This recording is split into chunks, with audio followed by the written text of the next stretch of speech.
I'm human too. Why are you so cruel to me? Annie Carter spoke with a trembling voice, tears already welling in her eyes. Charles Whitmore looked at her with undisguised contempt. What are you talking about, Annie? He asked. His voice was calm to the point of coldness, almost completely emotionless. Who mistreated you? What exactly did I do? Annie could barely keep the letter in her hands. The disciplinary notice trembled between her fingers. The cold black lines of text blurred behind her tears. Her exam results had been canceled. Her scholarship nomination had been suspended. Her chance at college, the one she had fought for year after year, had been taken from her in a single afternoon. You know, Annie whispered. Charles smirked, his eyes turning cold. No, I don't. And I suggest you choose your next words carefully. Blake Whitmore stood behind his father, his arms crossed over his chest, his face filled with satisfaction. Principal Margaret Hale remained near the conference room door, clutching a file folder tightly against her chest. Mrs. Larkin, the exam supervisor, stood beside her with her lips pressed into a thin line, as if Annie's pain had become an inconvenience that had gone on far too long. Miss Carter, Mrs. Larkin said, there is no need for you to explain any further. The matter is very clear. That device was found in your pocket during the exam. It wasn't mine, Annie said, choking on the words. I didn't put it there. I didn't even know it was in my pocket. Mrs. Larkin shook her head. That is also what you told the board. Because it's the truth. Principal Hale looked down at the file instead of meeting Annie's eyes. Annie, the school board has reviewed the situation. At this point, continuing to deny it will not help you. Annie turned to her, desperate enough that her voice nearly broke. Please, Principal Hale. You know me. You've seen my grades. Ask Mr. Brooks. Check my old tests. Check the cameras. The hallway camera had a technical malfunction. Only today? Annie asked. Charles stepped closer. He did not need to raise his voice. It was his calmness that sent a chill down Annie's spine. Annie, he said, you need to accept reality. The result is what it is. The decision has already been made. Annie stared at him. Accept it. He said it as if her life were nothing more than a bad weather report people had to hear and then move on from. I can't accept a lie, she said. Charles narrowed his eyes. You are in no position to use the word lie here. Blake let out a quiet laugh. Maybe she should have thought about college before bringing a cheating device into the exam room. Annie flinched as if the words had struck her. I didn't cheat, she said, looking at Blake before turning back to the adults in the room. I studied for that exam. I earned that score myself. I worked for everything I had. Mrs. Larkin's voice remained flat and emotionless. That device was in your pocket. That pen wasn't mine. At last, Principal Hale looked at her, but there was no protection in her eyes, and no courage, only avoidance. The school office has been notified that your recommendation letter is under review. Until the official process is complete, we cannot continue supporting your scholarship application. Annie felt as if someone had closed a hand around her throat. Charles stood there, watching her fall apart, and his face did not move. You should go home, he said. Learn to accept the consequences. Not everyone gets the future they want. Annie lifted her face. Tears ran down her cheeks, but she did not wipe them away. She was too tired, too hurt, and too afraid. You wanted this to happen, she said. Principal Hale stiffened immediately. Annie. Mrs. Larkin took a step forward. That is inappropriate. But Annie kept her eyes on Charles. Her voice was small and broken, but every word was clear. You wanted Blake to win. You wanted me out of the race. Blake pushed himself away from the wall. Don't drag my father into this. I saw the pen, Annie said, her breathing heavy. Earlier. In his pocket. It looked exactly like the pen everyone said was mine. Same black pen. Same scratch near the clip. Charles took a small step back before he could stop himself. Then he adjusted his jacket. That is a disgusting accusation. Annie stared at him, stunned by how quickly he had turned her pain into an insult against himself. I'm telling the truth. No, Charles said sharply. You are desperate. You were caught with a cheating device, and now you think you can save yourself by accusing me. A donor, a board member, a parent who has contributed more to this school than your family could ever imagine. Annie lowered her head. Her shoulders began to shake. My family never did anything to hurt you, she said. Charles leaned forward slightly. His voice was so cold that Principal Hale had to look away. Then perhaps your family should have taught you that actions have consequences. A small sound escaped Annie's throat. Half sob, half trapped breath. Blake smiled again. That's right, consequences. Annie looked from Blake to Charles, then to Principal Hale. Her eyes were pleading before the words even came out. Please, if this goes on my record, no college will accept me. You know that. Everyone here knows that. Principal Hale swallowed. The process will determine what happens next. What process? Annie asked. The camera is broken. My work is being dismissed. That device wasn't mine, and no one is willing to listen. Mrs. Larkin replied coldly. The board has heard enough. Annie clutched the notice against her chest as if the paper itself could help her stay standing. Then she looked at Charles again. What did I ever do to you? She asked. I went to class. I studied hard. I stayed quiet when Blake mocked me. I worked harder because I knew I couldn't afford to make mistakes. That is all I ever did. Charles said nothing. Annie's knees trembled. Grace Miller, standing a few steps away, reached out toward her, but Annie did not move. Farther down the hallway, Mr. Brooks stood frozen, his face tight with helpless anger. Charles turned slightly toward Principal Hale. This conversation is over. No, Annie sobbed, her voice catching. It's over for you because you get to walk away. But I don't. You get to go home. And I have to live with what you did. Blake snapped. Don't talk to him like that. Annie barely heard him anymore. Her eyes remained fixed on Charles. All you had to do was sign a paper, make one phone call, and you could stop my entire life, she said through her tears. You could decide that I didn't deserve college just because your son wanted to win an award. You could destroy me and still call yourself a good man. Charles's jaw tightened, but he did not deny it. That silence gave Annie the answer she had always been afraid of. Her voice grew smaller, softer, so wounded it almost sounded like a child's. Why? She asked. Why would you do that to me? I'm a person too. How could you be so cruel to me? For a few seconds, no one said anything. Then Charles glanced at her with eyes so cold it was as if she had already been erased from the room. Principal Hale, he said, make sure Miss Carter is escorted out before this situation gets any worse. Annie closed her eyes. Then Annie opened her eyes. Come on, Grace said gently. Let me get you out of here. Annie did not answer. She only stared at the conference room door, at the place where Charles Whitmore had been standing before he turned and walked away, calm as if he had just signed a receipt. Principal Hale had followed him inside. Mrs. Larkin had left as well. Blake lingered for a few more seconds, just long enough to throw Annie one last satisfied look. Mr. Brooks walked toward her with slow, steady steps. Annie, he called softly. So this was it. Annie tried to take a deep breath, but it came out broken. They're not going to listen to me. I know. They've already made up their minds. I know. Then that means it's over. Mr. Brooks shook his head. No. It means they want you to believe it's over. Grace looked toward the conference room, anger clear on her face. They can't just do that. They can't cancel your score and then pretend the camera just happened to be broken today. They can, Mr. Brooks said, if no one stops them. Annie wiped her face with her sleeve and looked down at the letter again. The words on the paper looked even colder than before. Preliminary decision. Formal review. Violation of academic integrity. Nomination suspended. They sounded so official they could bury a person alive. What am I supposed to tell my aunt? Annie asked. She thinks I'm at a scholarship review meeting. Mr. Brooks's expression softened. He understood that kind of question. It was not just fear. It was the pain of a child who had to bring terrible news home to someone who had sacrificed everything for her. Tell her the truth, he said, and let her stand with you. Annie's lips trembled. She worked a double shift last night. Then she understands injustice better than anyone. Grace gently squeezed Annie's arm. I'll take you home. Out of habit, Annie almost refused.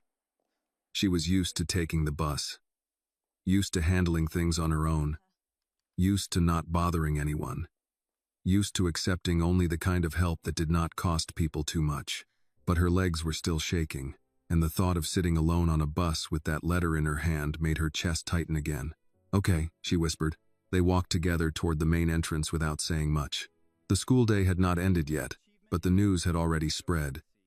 Annie could feel it in the way conversations faded when she passed by. Eyes glanced at her and quickly turned away. Whispers were swallowed halfway through. That was what Annie hated most. Not the laughter, but the silence pretending not to know. Annie stopped in front of the trophy case. Grace took one more step before she noticed and turned back. Annie. Behind the glass were polished certificates and framed photographs from years past.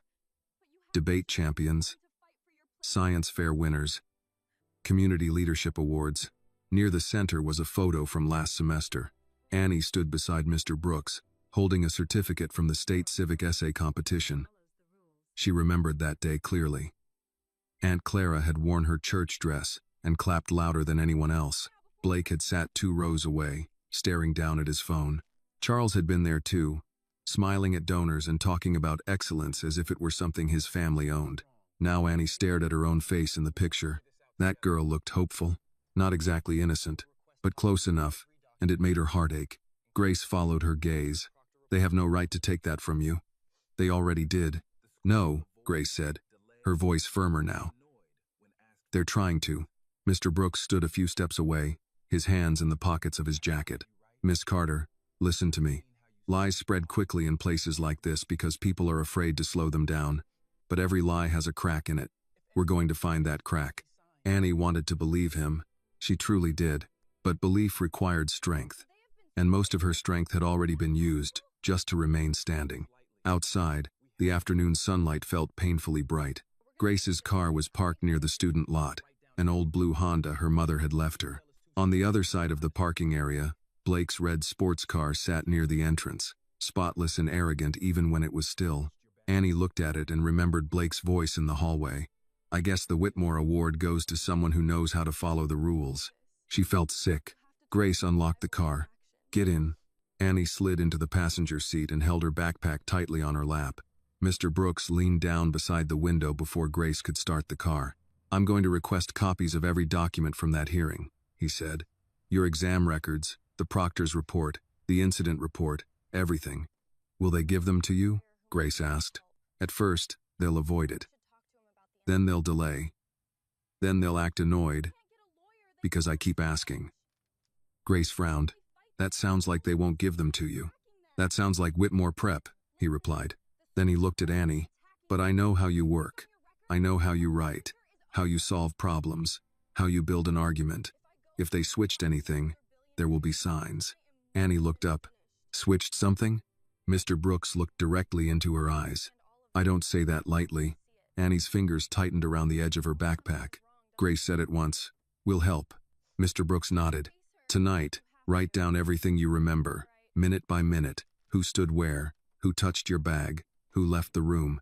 Small details matter, especially when powerful people are counting on everyone else being too scared to remember. Annie swallowed. I don't know if I can do that. You can do it even while you're crying, he said gently. But do it. Grace drove out of the school parking lot. For the first few minutes, neither of them spoke. Atlanta traffic moved slowly around them. Parents in SUVs. Office workers returning from lunch. Delivery trucks blocking lanes. Finally, Grace said, My mom knows a lawyer. No, Annie answered immediately. Annie, no. Lawyers cost money. And if this gets bigger, they'll say I'm attacking the school. They're already attacking you. Annie closed her eyes. You don't understand. If they put this on my record, I'm finished. If colleges think I'm a troublemaker, I'm finished too. If I go against Charles Whitmore and lose, I'm more than finished. Grace was silent for a while. You're right. I don't understand all of it, but I know wrong when I see it. Annie turned her face toward the window. Knowing something is wrong doesn't mean you can beat it. Grace had no answer. When they reached the apartment, Aunt Clara opened the door before Annie could knock a second time. She was still wearing her blue nursing scrubs, but her shoes were off, and worry was already written across her tired face. What happened? She asked. Annie tried to speak, but no sound came out. Aunt Clara looked from Annie's swollen red eyes to Grace standing behind her, then down at the folded letter clutched in Annie's hand. Her face changed. Oh, sweetheart. That was all it took. Annie stepped into the apartment and broke down sobbing. The letter slipped from her hand and fell near the doormat. Grace bent down, picked it up, and silently handed it to Aunt Clara. Aunt Clara stood in the doorway and read the letter. Her eyes moved slowly over each line. and Annie felt as if every word were cutting into her aunt's body. When she finished, she folded the letter carefully. "They're saying you cheated?" "I didn't," Annie cried into her aunt's shoulder. "Aunt Clara, I swear I didn't." "I know you didn't. They found a device in my pocket." "I said I know." The certainty in her aunt's voice made Annie cry even harder. All afternoon, she had been begging to be believed, and now belief had come before any explanation. Grace stood awkwardly near the door. "Mrs. Carter, if you want, I can stay. Or I can go." Aunt Clara looked at her. "You're Grace?" "Yes, ma'am." "Do you believe my niece?" "Yes, ma'am." "Then you can sit down." Grace sat down. Aunt Clara led Annie to the kitchen table and placed a glass of water in front of her. It was the same table where, that morning, there had been oatmeal, toast, and the soft light of hope. Now a disciplinary notice lay on it, as if it had polluted the whole room. "What exactly did they say?" Aunt Clara asked. Annie told her everything. When she reached the part where she had accused Charles and he had called her desperate, Aunt Clara closed her eyes. "That man," she said quietly, "looked at you and saw a child he thought no one would protect." Annie stared down at the table. Maybe he was right. Aunt Clara immediately leaned forward. "Don't ever say that in this house. But what if I can't prove it? Then we'll find someone who can help. What if no one listens? Then we'll speak louder." Annie looked at her aunt, exhausted down to her bones. "I'm so tired." "I know. I'm tired of having to prove I'm not the person they think I am."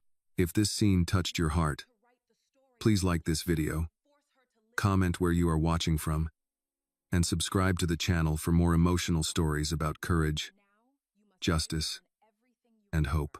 Aunt Clara reached across the table and placed her hand over Annie's. Her hand was rough from work, warm from dishwater, and from years of carrying everything alone. "Your mother used to say the same thing," she said. Annie looked up. "She did?" Aunt Clara nodded.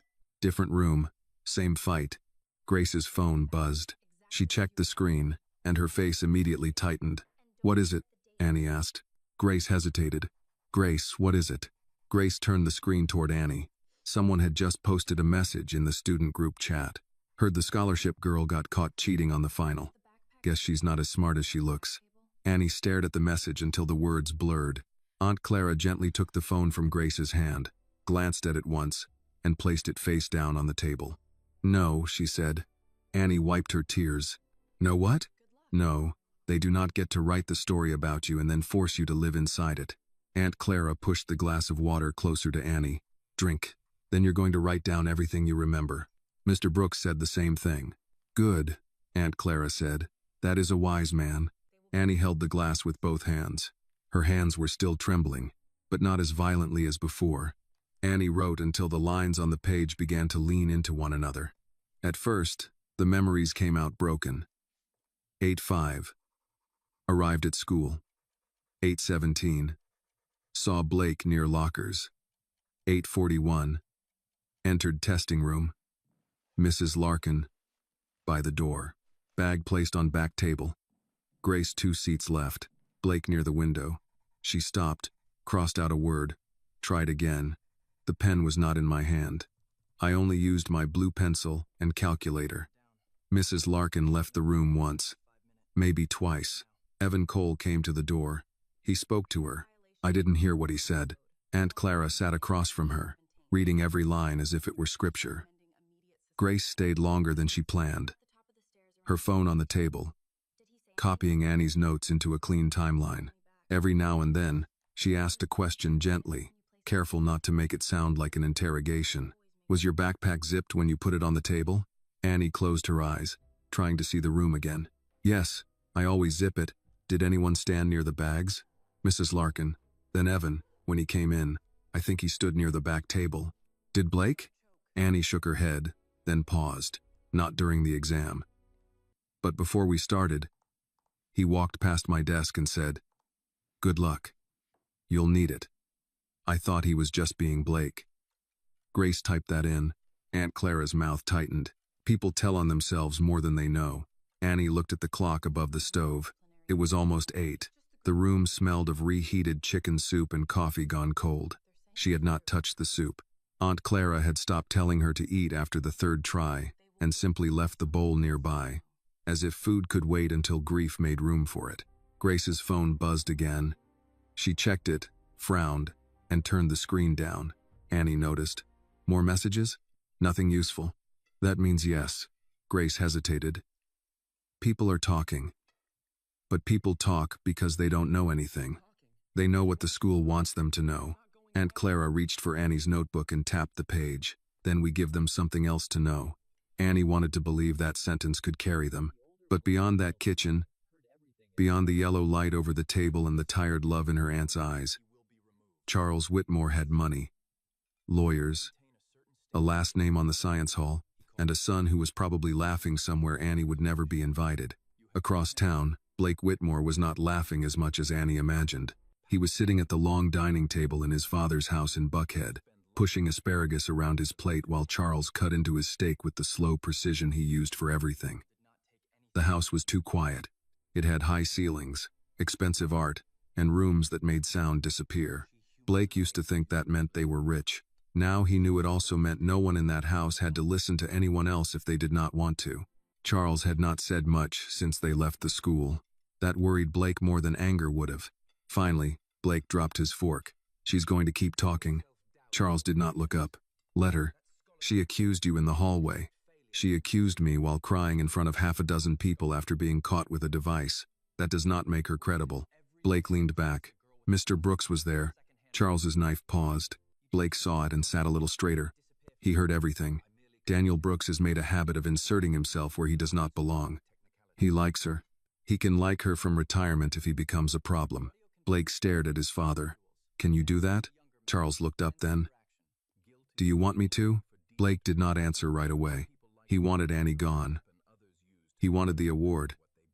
He wanted to stop walking into classrooms where teachers compared his empty work with her clean, sharp answers. He wanted his father to look at him once without measuring what was missing. But hearing Charles speak that way about Mr. Brooks, a man who had never been afraid to call Blake lazy to his face, made something small and uneasy move in his stomach. Charles noticed. Blake, listen to me. There are moments in life when people either protect what belongs to them or spend the rest of their lives apologizing to those who take it. She didn't take anything from me. Charles's eyes hardened. Blake regretted saying it. She humiliated you, Charles said. Repeatedly. Publicly. She stood on stages that should have been yours while people whispered that my son could not compete with a scholarship student. Blake looked down at his plate. Maybe I couldn't. The words came out before he could stop them. The dining room went still. Charles set down his utensils. That is exactly the kind of weakness she has taught you to accept. Blake's face burned. She didn't teach me anything. No, that is the problem. You have had every advantage, and still you let a girl with a bus pass and a second-hand backpack make you look small. Blake's jaw tightened. So you fixed it. Charles took a sip of wine. I corrected an imbalance. That's one way to say it. Charles leaned back, studying his son. Do you feel guilty? Blake laughed once, but it sounded thin. No. Good. Guilt is useful only when it keeps decent people decent. In people like us, it becomes a weapon others use to make us surrender what we've built. Blake did not know what to say to that. His father spoke like every cruel thing had a philosophy behind it. Maybe that was how rich men slept at night. They named their sins something cleaner. Charles folded his napkin and placed it beside his plate. You will receive the Whitmore Award. You will stand straight.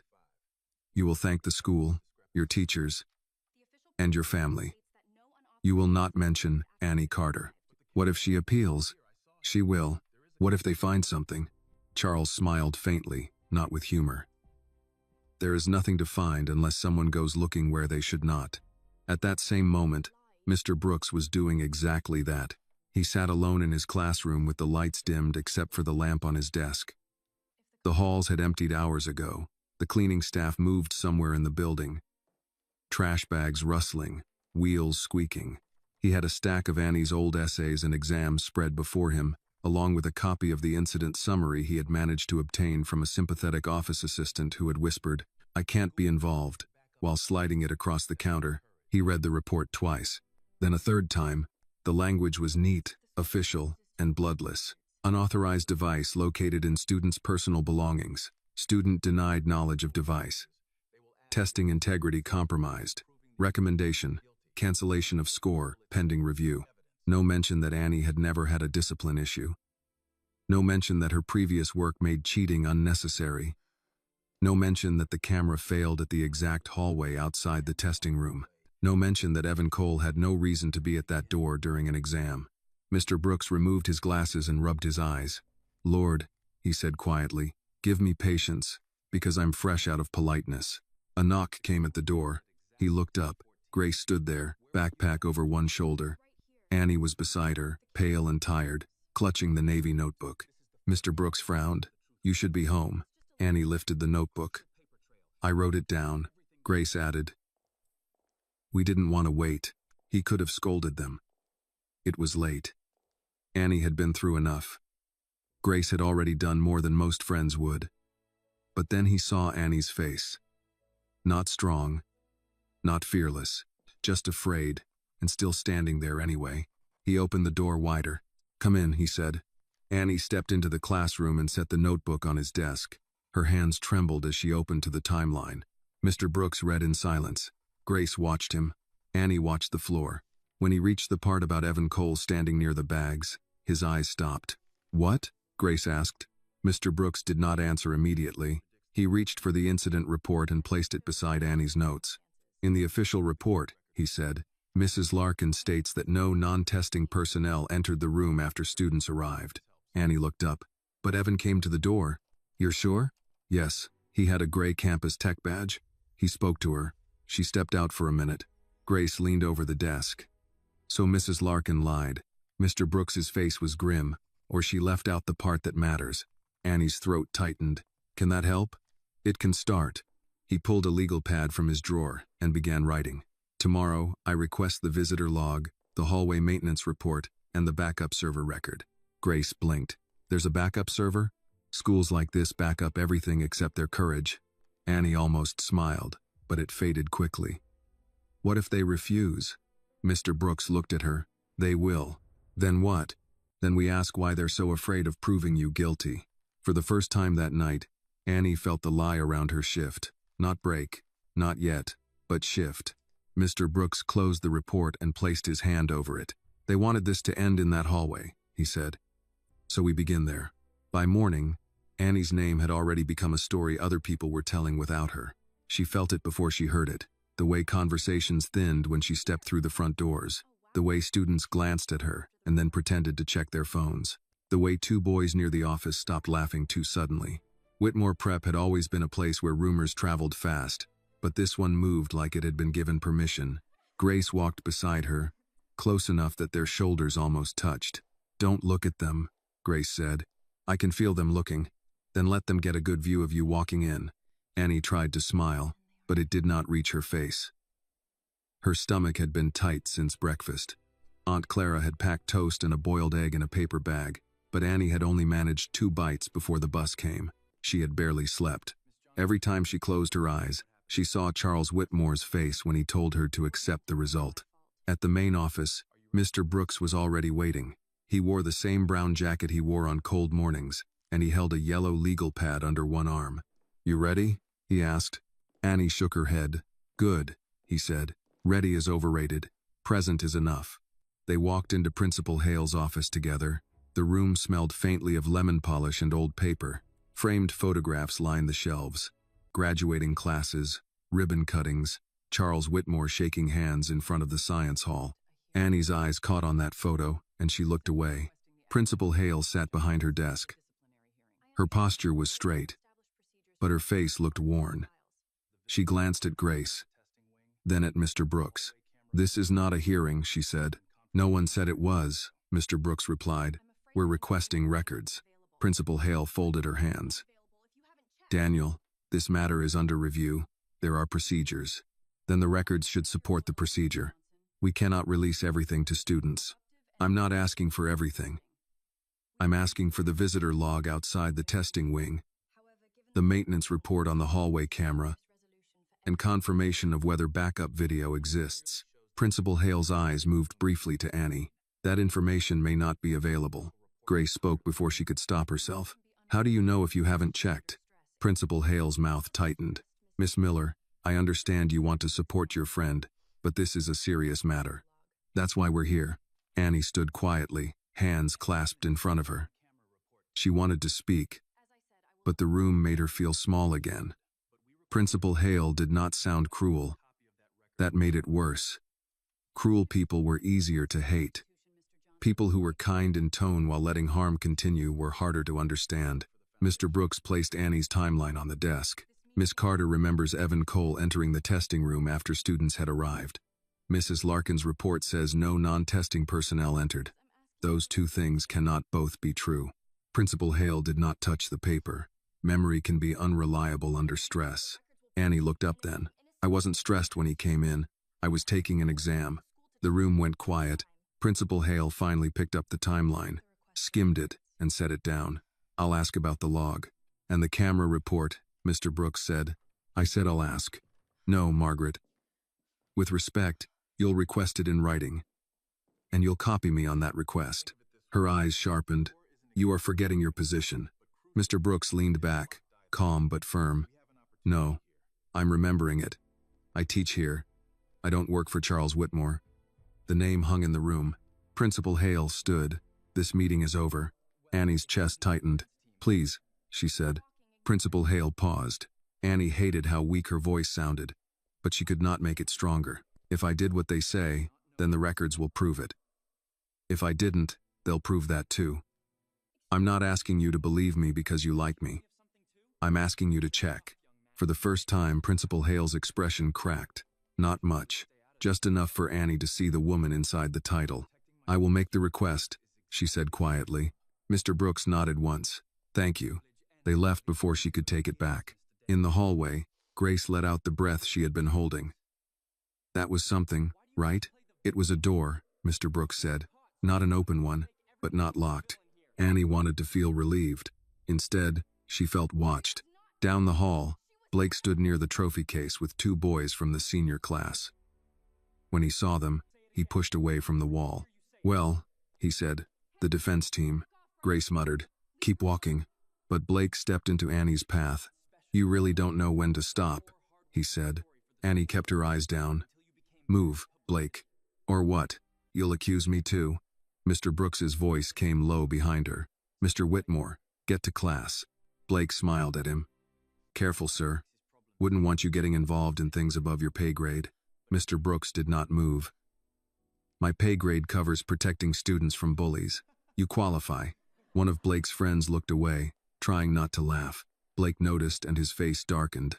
This is why people are tired of you, he said to Annie. You get caught, and somehow everybody else is the villain. Annie swallowed. I didn't get caught. I got set up. By my father? Blake stepped closer. Say it again. I want witnesses. Grace moved between them. Back off. Blake ignored her. You think because teachers clap for you, that makes you special? You're not special, Annie. You were useful. A nice little story for the brochures. Poor girl works hard. School looks generous. But now you're bad publicity. The words hit exactly where he meant them to. Mr. Brooks took one step forward. Enough. Blake looked at him, then at Annie. My father fixes problems. You were a problem. That's all. Annie's head lifted. Grace froze. Mr. Brooks's eyes narrowed, but Blake seemed to realize too late how much he had said. He laughed as if it meant nothing, and walked away with his friends. Grace grabbed Annie's sleeve. You heard that? Annie nodded, but her mouth had gone dry. Mr. Brooks was already writing in his pad. What are you doing? Grace asked, recording the exact words before anyone has time to soften them. Annie stared down the hall where Blake had disappeared. He knows. Yes, Mr. Brooks said, and now we know he knows. The rest of the day moved like a test Annie had not studied for. In English, no one sat beside her except Grace. In chemistry, her lab partner asked the teacher if he could switch groups, then pretended it was about focus. At lunch, Annie stayed in the library because she could not bear the cafeteria. Mr. Brooks found her there near the back shelves, untouched sandwich in front of her. You need to eat, he said. Aunt Clara said that too. Smart woman. Annie peeled back the paper around the sandwich but did not take a bite. Did you ever get accused of something you didn't do? Mr. Brooks sat across from her. For a moment, He looked older than he had that morning. My senior year, he said. A teacher said I plagiarized an essay because she didn't believe I could write it. Annie looked at him. What happened? My mother came to school in her work shoes and church hat. She asked that teacher to show her the book I supposedly copied from. Teacher couldn't. Principal told everyone to move on. Did they apologize? He gave a small smile without humor. People who need you small rarely apologize for trying to make you fit. Annie looked down. I'm tired of being a lesson. I know. I don't want to be strong. I just want my score back. That's fair. And my name. That too. And I want them to stop looking at me like I did it. Mr. Brooks leaned forward. Then we keep going. Before Annie could answer, his phone buzzed. He checked the screen and stood. What is it? Principal Hale copied me on the request. Grace, who had just arrived with a bottle of water, leaned over. For the records? Yes. That's good. Mr. Brooks read farther, and his expression changed. Annie noticed. What? The maintenance report says the hallway camera failed at 8:36. Grace frowned. The exam started at 8:30. Annie gripped the sandwich paper. Evan came to the door after that. Mr. Brooks nodded slowly. And the visitor log says Evan Cole entered the testing wing at 8:34 and left at 8:42. Grace's eyes widened, so he was there when the camera failed. And when Mrs. Larkin says no one entered, Annie felt the first real pulse of hope, sharp enough to hurt. Does that prove it? No, Mr. Brooks said, but it proves the official report is incomplete. Grace smiled. Incomplete is a polite word for lying. Mr. Brooks slipped the phone into his pocket. Polite words are useful until it's time to stop being polite. Annie finally took a small bite of the sandwich. It tasted like nothing, but Aunt Clara would ask, and she wanted to be able to say yes. Across campus, in a small technology office behind the media lab, Evan Cole stared at the same maintenance report on his computer screen. Sweat gathered at his hairline, though the room was cool. His phone lay beside the keyboard. It rang once. He flinched. The screen showed a number he had saved under CW. Evan let it ring twice more before answering. Sir? Charles Whitmore's voice was quiet. I understand records were requested. Evan closed his eyes. Yes, sir. And? There's a log. It shows I was in the testing wing. You had a reason to be there. I know, but Mrs. Larkin's report says... I did not call to hear what the report says, Charles interrupted. I called to remind you that people with debts should be careful about creating new ones. Evan swallowed. Mr. Whitmore, I did what you asked. Then continue doing it. Say as little as possible. Let the school handle the girl. After Charles hung up, Evan sat very still. Outside the office, students passed by laughing, carrying books, talking about games and weekend plans. Evan looked at the locked drawer beside his desk where he had hidden the small black device Charles's man had given him after the exam. He had been told to dispose of it. He had not. At the library table, Annie did not know any of that yet. All she had was a time, a name, and a contradiction. But for the first time since the boardroom, the lie had a crack wide enough for light to touch. That evening, Annie sat at the kitchen table with 3 pages of notes, a cold cup of tea, and a feeling she did not know how to name. It was not relief. Relief was too clean. This was more like standing in a dark room and seeing a thin line under the door. Aunt Clara came in from the laundry closet with a basket against her hip. You still on that timeline? Annie nodded. Mr. Brooks said the visitor log proves Evan was there when the camera failed. Aunt Clara set the basket down. And Evan is who? The tech guy? The one who had no reason to be near your exam? Right. Aunt Clara pulled out a chair and sat. She looked tired in the way working people look tired. Not sleepy, just worn down by other people's needs. Baby, listen to me. A man like Charles Whitmore doesn't usually do his own dirty work. He finds someone who needs money, or approval, or forgiveness. That's where you look. Annie tapped her pen against the notebook. Evan looked scared today when I passed the media lab. Scared people either tell the truth or run from it. I don't know how to make him talk. You don't, Aunt Clara said. You let the truth make him uncomfortable. Annie looked at her. You sound like Mr. Brooks. That man has sense. The phone rang before Annie could answer. Aunt Clara picked it up, listened for a few seconds, then looked toward Annie. It's the college office, she said quietly. Annie's stomach dropped. Aunt Clara put it on speaker and set the phone on the table. Miss Carter? A woman asked. This is Miss Donnelly from the Academic Advising Office at Whitmore Prep. Annie forced her voice out. Yes, ma'am. I'm calling to inform you that your scholarship packet remains on hold until the disciplinary review is resolved. We've also received notice from 2 university partners requesting clarification. What does that mean?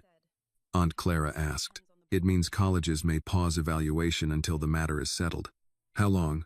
There was a careful silence. That depends on the board. Aunt Clara's face hardened.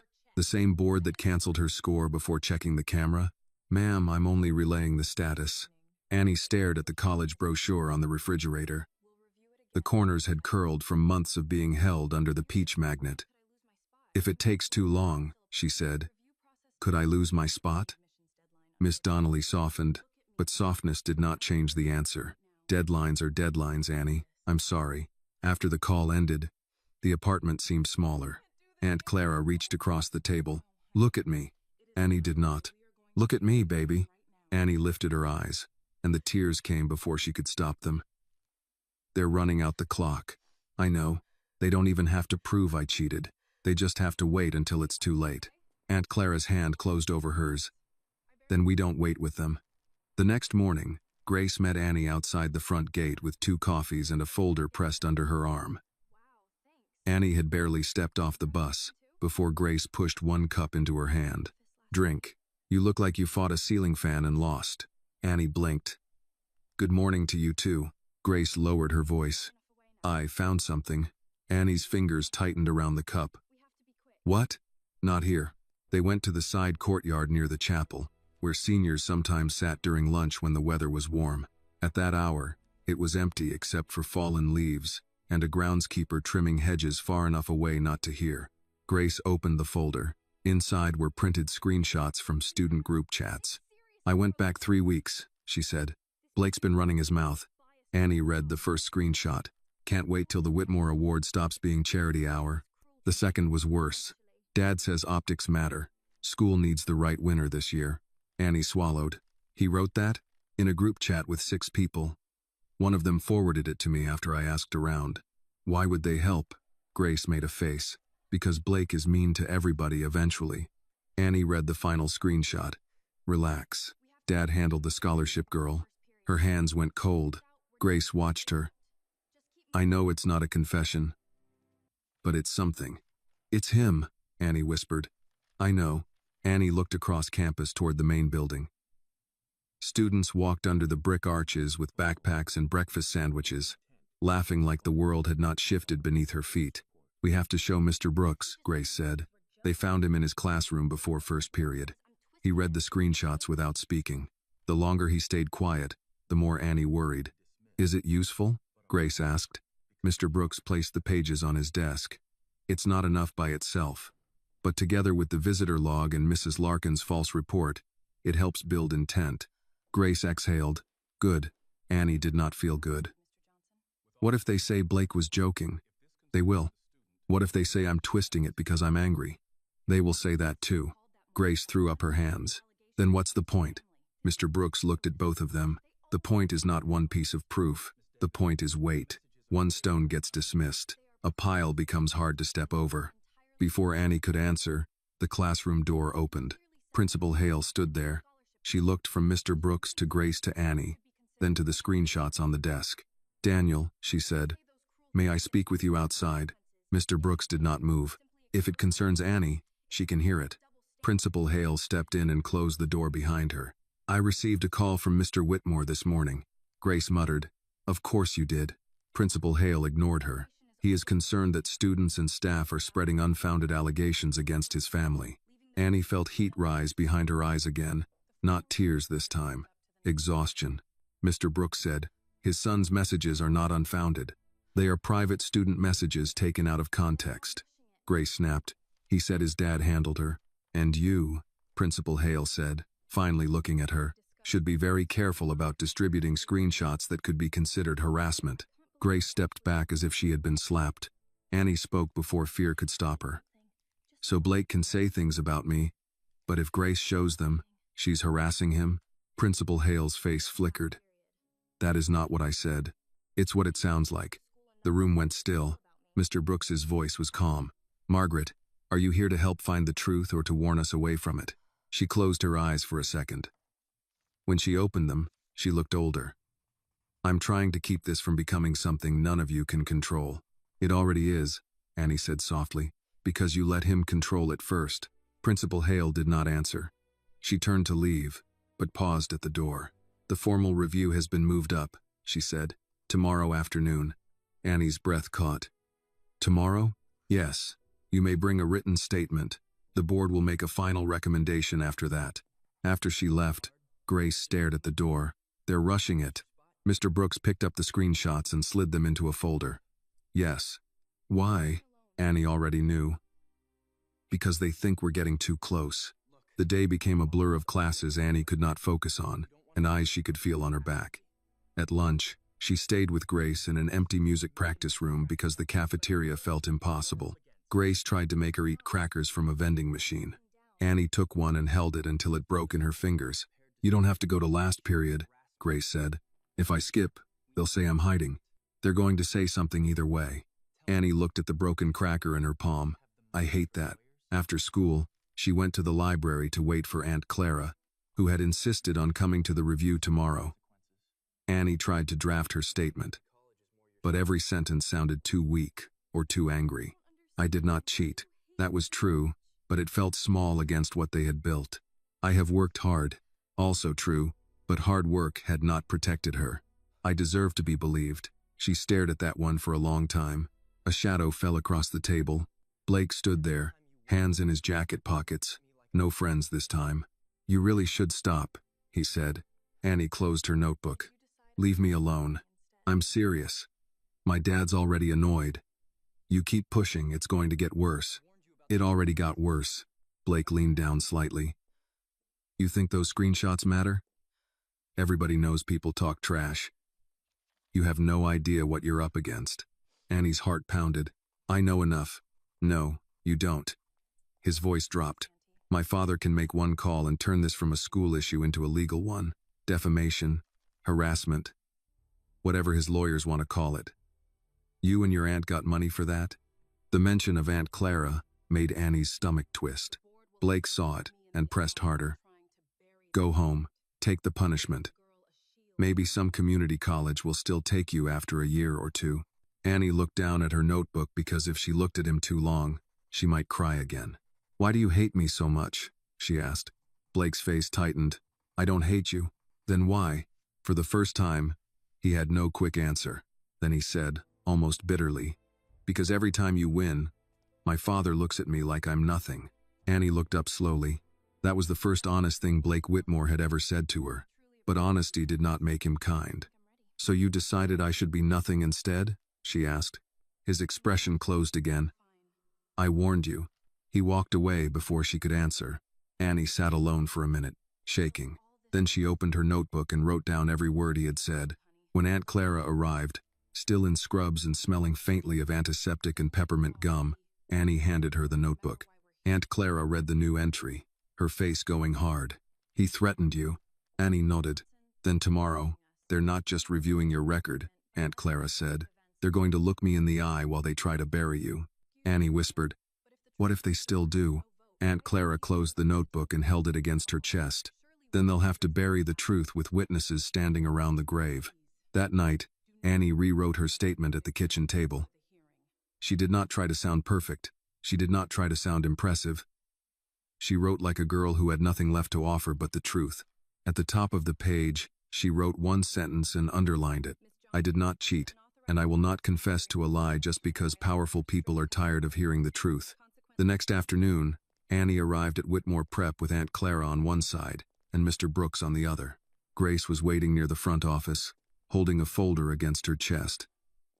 She had tied her hair back and looked more serious than Annie had ever seen her. When she spotted them, she stepped forward quickly. "I printed everything again," Grace said. "Screenshots, timeline, visitor log, camera report." Aunt Clara gave her a tired but grateful look. "Thank you, honey." Grace nodded, then looked at Annie. "How are you?" Annie wanted to say fine because that was the easy answer. The answer people accepted without asking for more. But nothing about her felt fine. Her hands were cold, her stomach hurt. She had slept in short, shallow pieces and woken before dawn with the same thought pressing against her chest. Today they could end it. "I'm here," she said. Mr. Brooks gave a small nod. "That counts."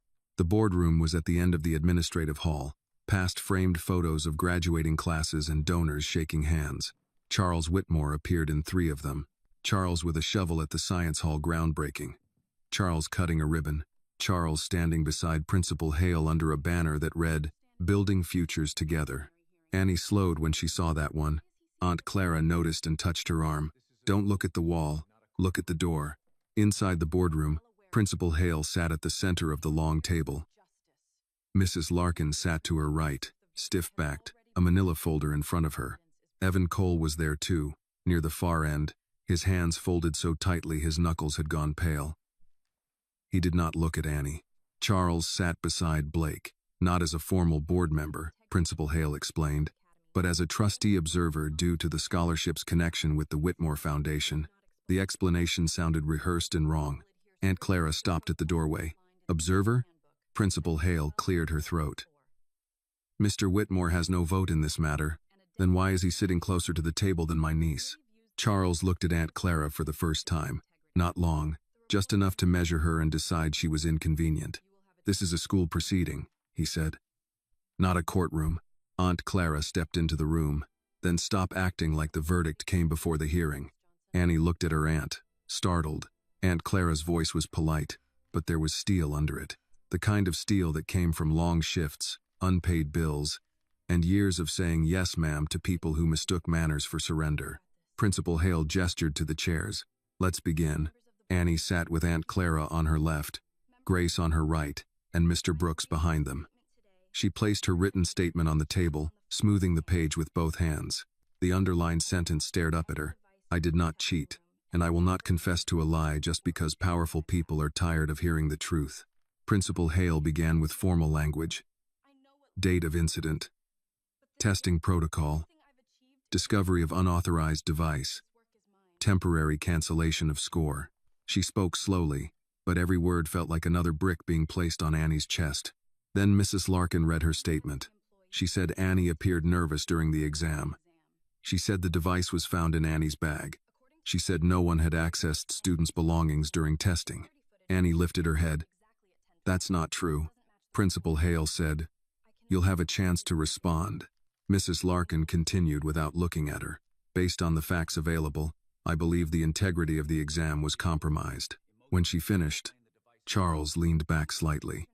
Blake stared at the table, bored. Principal Hale turned to Annie. "You may read your statement." Annie picked up the page, but the words blurred. Her mouth went dry. For a second, she could not breathe. Aunt Clara placed one hand over her wrist. "Slow, baby." Annie nodded. She began. "My name is Annie Carter. I did not cheat on the final exam. I did not bring a device into the testing room. I did not place that pen in my bag. And I had never seen it before Mrs. Larkin pulled it out. Her voice shook, but it held. "I have studied for this award all year. I know what this exam means. I know what losing it means. If I had cheated, I would be admitting that everything I ever worked for was fake. It wasn't. My work is mine." Blake shifted in his chair. Annie kept reading. "Mrs. Larkin's report says no non-testing personnel entered the room after students arrived. That is not true. Evan Cole came to the door during the exam." Mrs. Larkin stepped out. "The visitor log shows he was in the testing wing from 8:34 to 8:42. The hallway camera failed at 8:36. Principal Hale looked down at her own folder. Annie's voice grew softer. "I don't know everything that happened. I can't prove every part yet. But I know what didn't happen. I didn't cheat." She set the paper down. For a moment, no one spoke. Then Charles sighed. A moving statement, but emotion does not answer the device in her bag. Aunt Clara turned toward him. "And money doesn't answer why the camera failed." Charles's eyes narrowed. "Mrs. Clara Carter, Mrs. Carter, I understand this is painful, but your niece was found with prohibited material. My niece was found with something someone put there. You have no proof of that." Grace opened her folder. "We have proof the report is wrong." Principal Hale held out a hand. "Miss Miller, please. Grace pushed forward anyway. Blake sent messages before Annie was even accused. He said the school needed the right winner. He said his dad handled the scholarship girl. Blake's head snapped up. Those were private. Grace looked at him. So you did write them? His face flushed. That's not what I meant. Mr. Brooks spoke from behind Annie. What did you mean? Blake looked at his father. Charles answered for him. Teenagers say foolish things. If careless words were evidence, half this school would be under review. Annie looked at Blake. You told me yesterday your father fixes problems and I was a problem. Blake laughed, but it came out strained. You're twisting everything. You threatened me in the library. I told you to stop making it worse. For who? Grace asked. Principal Hale raised her voice. Enough. This is not productive. Aunt Clara leaned forward. No, ma'am. It's uncomfortable. That's not the same thing. The room went quiet again. Then Evan Cole cleared his throat. Everyone turned. He looked startled by his own sound. I had a maintenance request, he said quickly. Principal Hale frowned. Mr. Cole? That's why I was in the testing wing. There was a camera issue. I came to check it. Mr. Brooks sat straighter. At 8:34? Yes. The camera failed at 8:36. That happens. During an active final exam? Evan's face had begun to shine with sweat. Systems don't care about exam schedules. Mr. Brooks glanced at Annie, then back to Evan. Did you enter the testing room? No. Annie's chest tightened. You came to the door. I spoke to Mrs. Larkin from the hallway.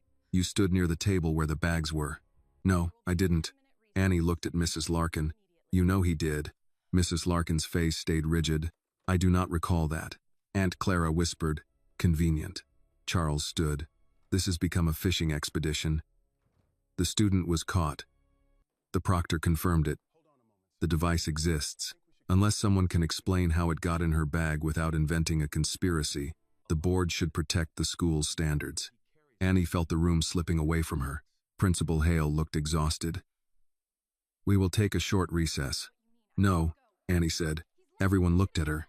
She had not meant to speak so loudly. Her hands were shaking again, but she could not sit there and watch them fold her life into paperwork.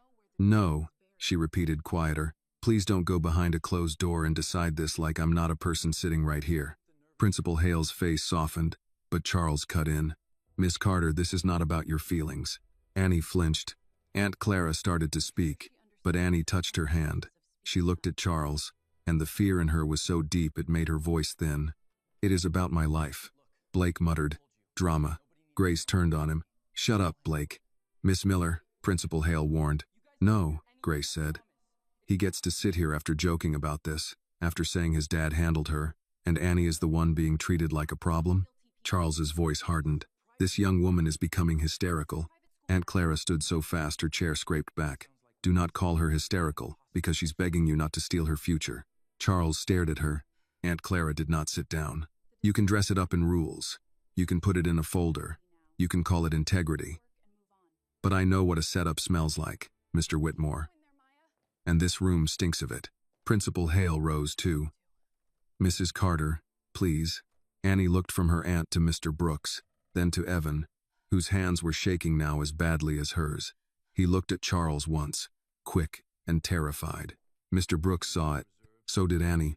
Charles did not seem to notice, or he pretended not to. Principal Hale announced the recess anyway. 10 minutes. Everyone remained nearby. Chairs moved. Folders closed. Blake stood and pulled out his phone. Charles walked toward the side door that led to the trustee lounge. Evan remained seated for several seconds, pale, staring at the table. As Annie stepped into the hallway, she heard Mr. Brooks behind her. Mr. Cole. Evan froze. Mr. Brooks's voice was quiet. A lie is a debt. The longer you carry it, the more interest it collects. Evan did not turn around. I don't know what you're talking about. Yes, Mr. Brooks said. You do. Evan walked away quickly. Grace leaned close to Annie. He's scared. Annie nodded. Of Charles. Aunt Clara put an arm around her shoulders. Then maybe he knows where the truth is buried. Across the hall, the trustee lounge door was not fully closed. Charles's voice came through, low but clear enough. Keep him quiet, he said, and move the final recommendation today. Annie stopped breathing. Mr. Brooks heard it too. His eyes shifted toward the door. Then Blake stepped out of the lounge and saw them standing there. For once, he did not smile. Blake stood in the doorway of the trustee lounge with his phone in one hand and the color draining from his face. For a second, nobody moved. Annie's hand was still on Aunt Clara's sleeve. Grace had gone still beside her. Mr. Brooks looked from Blake to the half-open door, and his expression changed in a way Annie had never seen before. It was not surprise. It was recognition, as if the lie had finally spoken in its own voice. Blake shut the lounge door behind him. "You didn't hear anything," he said. Aunt Clara gave a short, humorless breath. "That right there is something guilty people say." Blake's eyes flicked toward Mr. Brooks. "This is private school business." "No," Mr. Brooks said. "This is witness intimidation and possibly obstruction." Blake tried to laugh. It failed. "You always talk like you're in court, and you always talk like your father can purchase the ending." Annie barely heard them. Charles's words were still moving through her head. "Keep him quiet. Move the final recommendation today." He had said it like he was ordering lunch, like her future was just another file to close before dinner. She turned toward the lounge door. Grace caught her wrist. "Annie, don't." But Annie was already stepping forward. She pushed the door open before anyone could stop her. Charles stood near the window with his phone in his hand. Principal Hale was beside the conference table, pale and rigid. Mrs. Larkin sat near the wall, clutching her folder. No one spoke when Annie entered. That silence told her they had heard her come in. Maybe they had heard her hear them. Charles lowered his phone slowly. "Miss Carter, this room is not for students." Annie's voice came out small. "You said to keep him quiet." Principal Hale closed her eyes. Charles's face did not change. "You are mistaken. I heard you. You heard part of a conversation you did not understand." Mr. Brooks stepped in behind Annie. "Then explain it." Charles looked at him. "This recess was called for the board, not for a classroom debate." Aunt Clara entered next, one hand still holding Annie's notebook. "We heard enough." Principal Hale opened her mouth, then stopped. Her gaze stayed on the table, on her own hands, on anything except Annie. Annie looked at her. "You heard it too." Principal Hale did not answer. That was answer enough. Charles slipped his phone into his pocket. "This has become inappropriate. Margaret, I suggest we resume and conclude the matter." Aunt Clara stared at him. "You don't get to rush a hanging because the rope is showing." Mrs. Larkin stood. "I will not be spoken to like this." "No one was talking to you," Grace said from the doorway. Mrs. Larkin's face flushed. "This is exactly the problem. No respect for order." Mr. Brooks looked at her. "Order without truth is just control." For a moment, the room held all of them in place. Every person standing on a different side of the same lie. Then Principal Hale reached for the back of a chair as if she needed something solid. "We will reconvene," she said. Now, back in the boardroom, the air felt worse than before. Annie sat down, but her legs kept trembling under the table.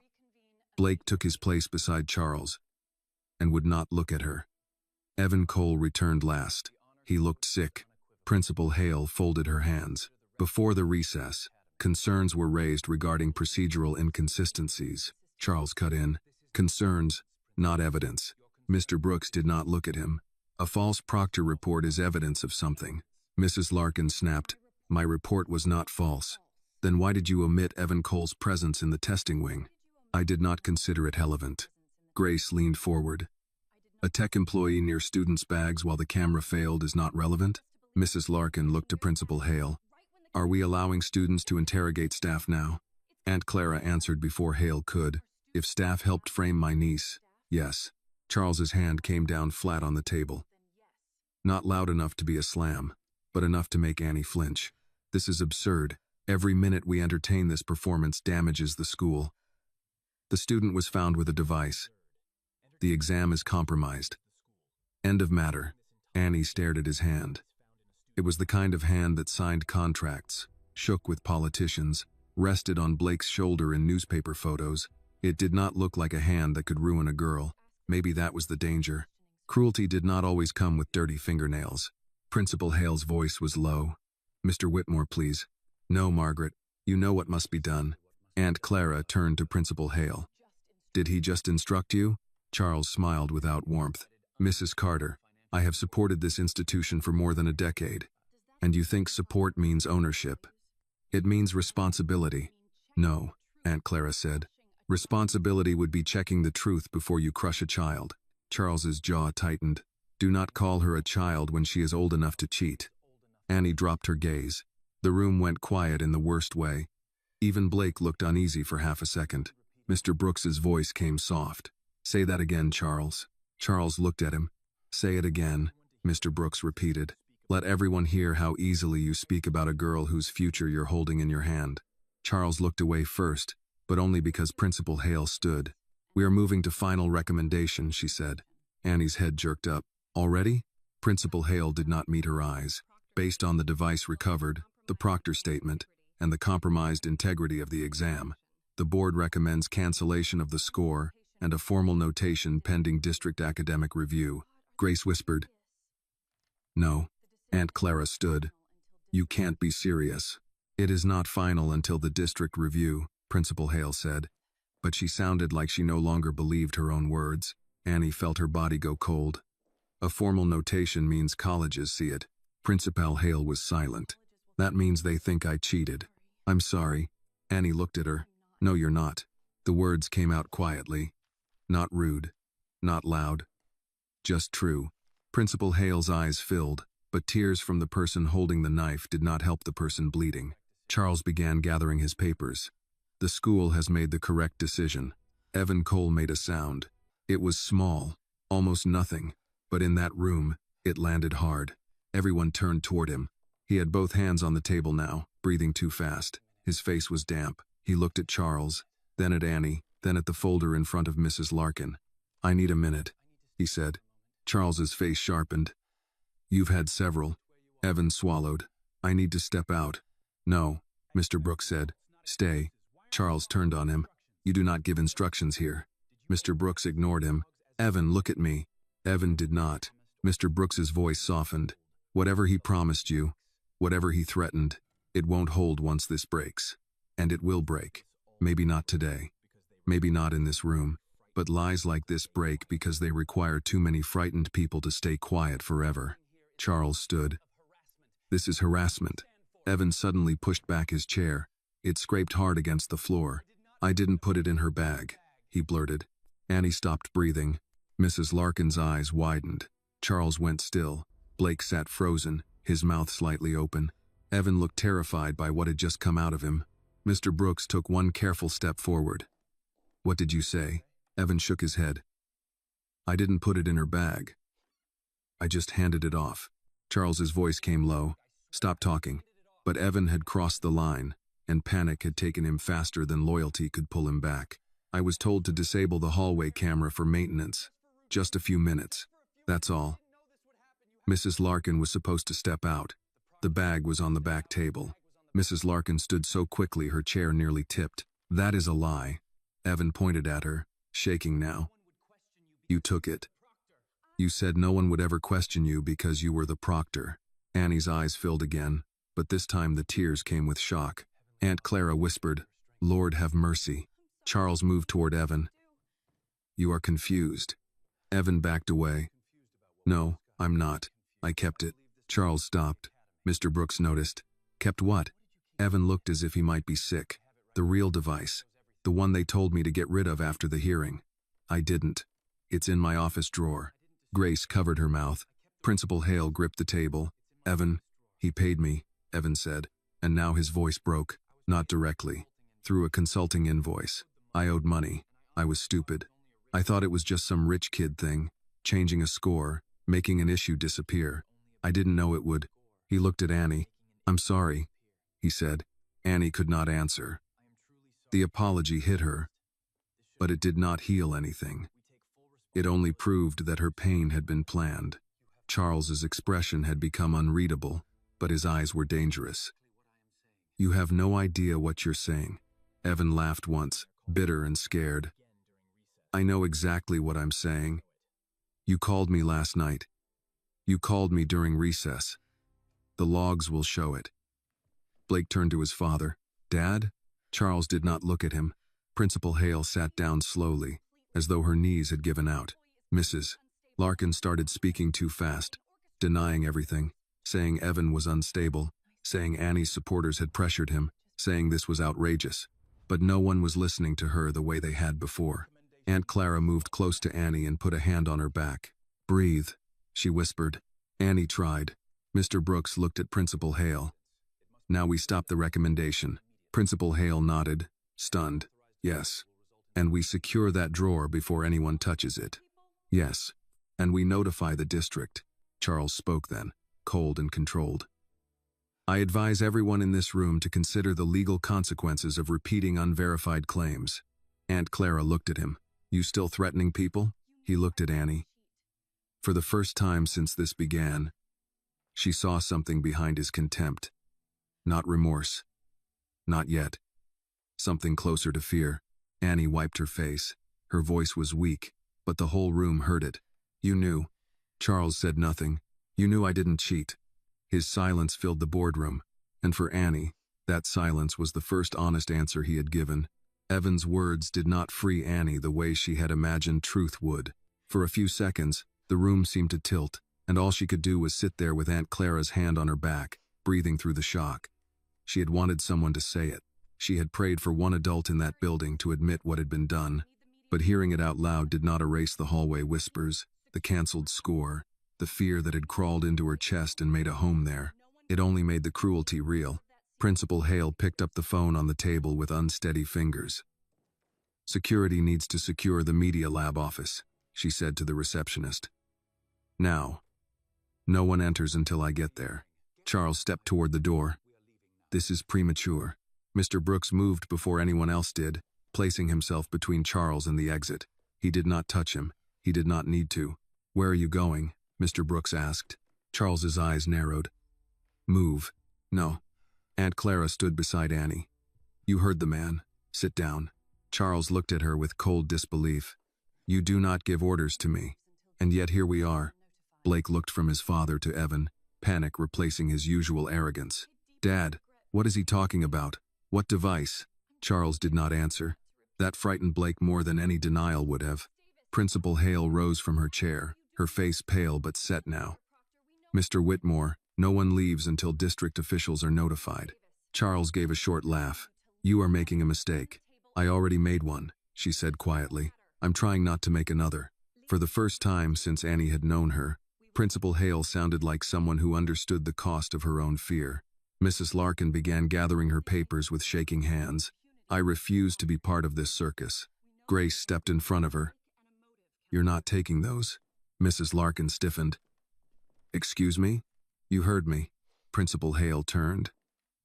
"Mrs. Larkin, leave the folder on the table. It contains my notes.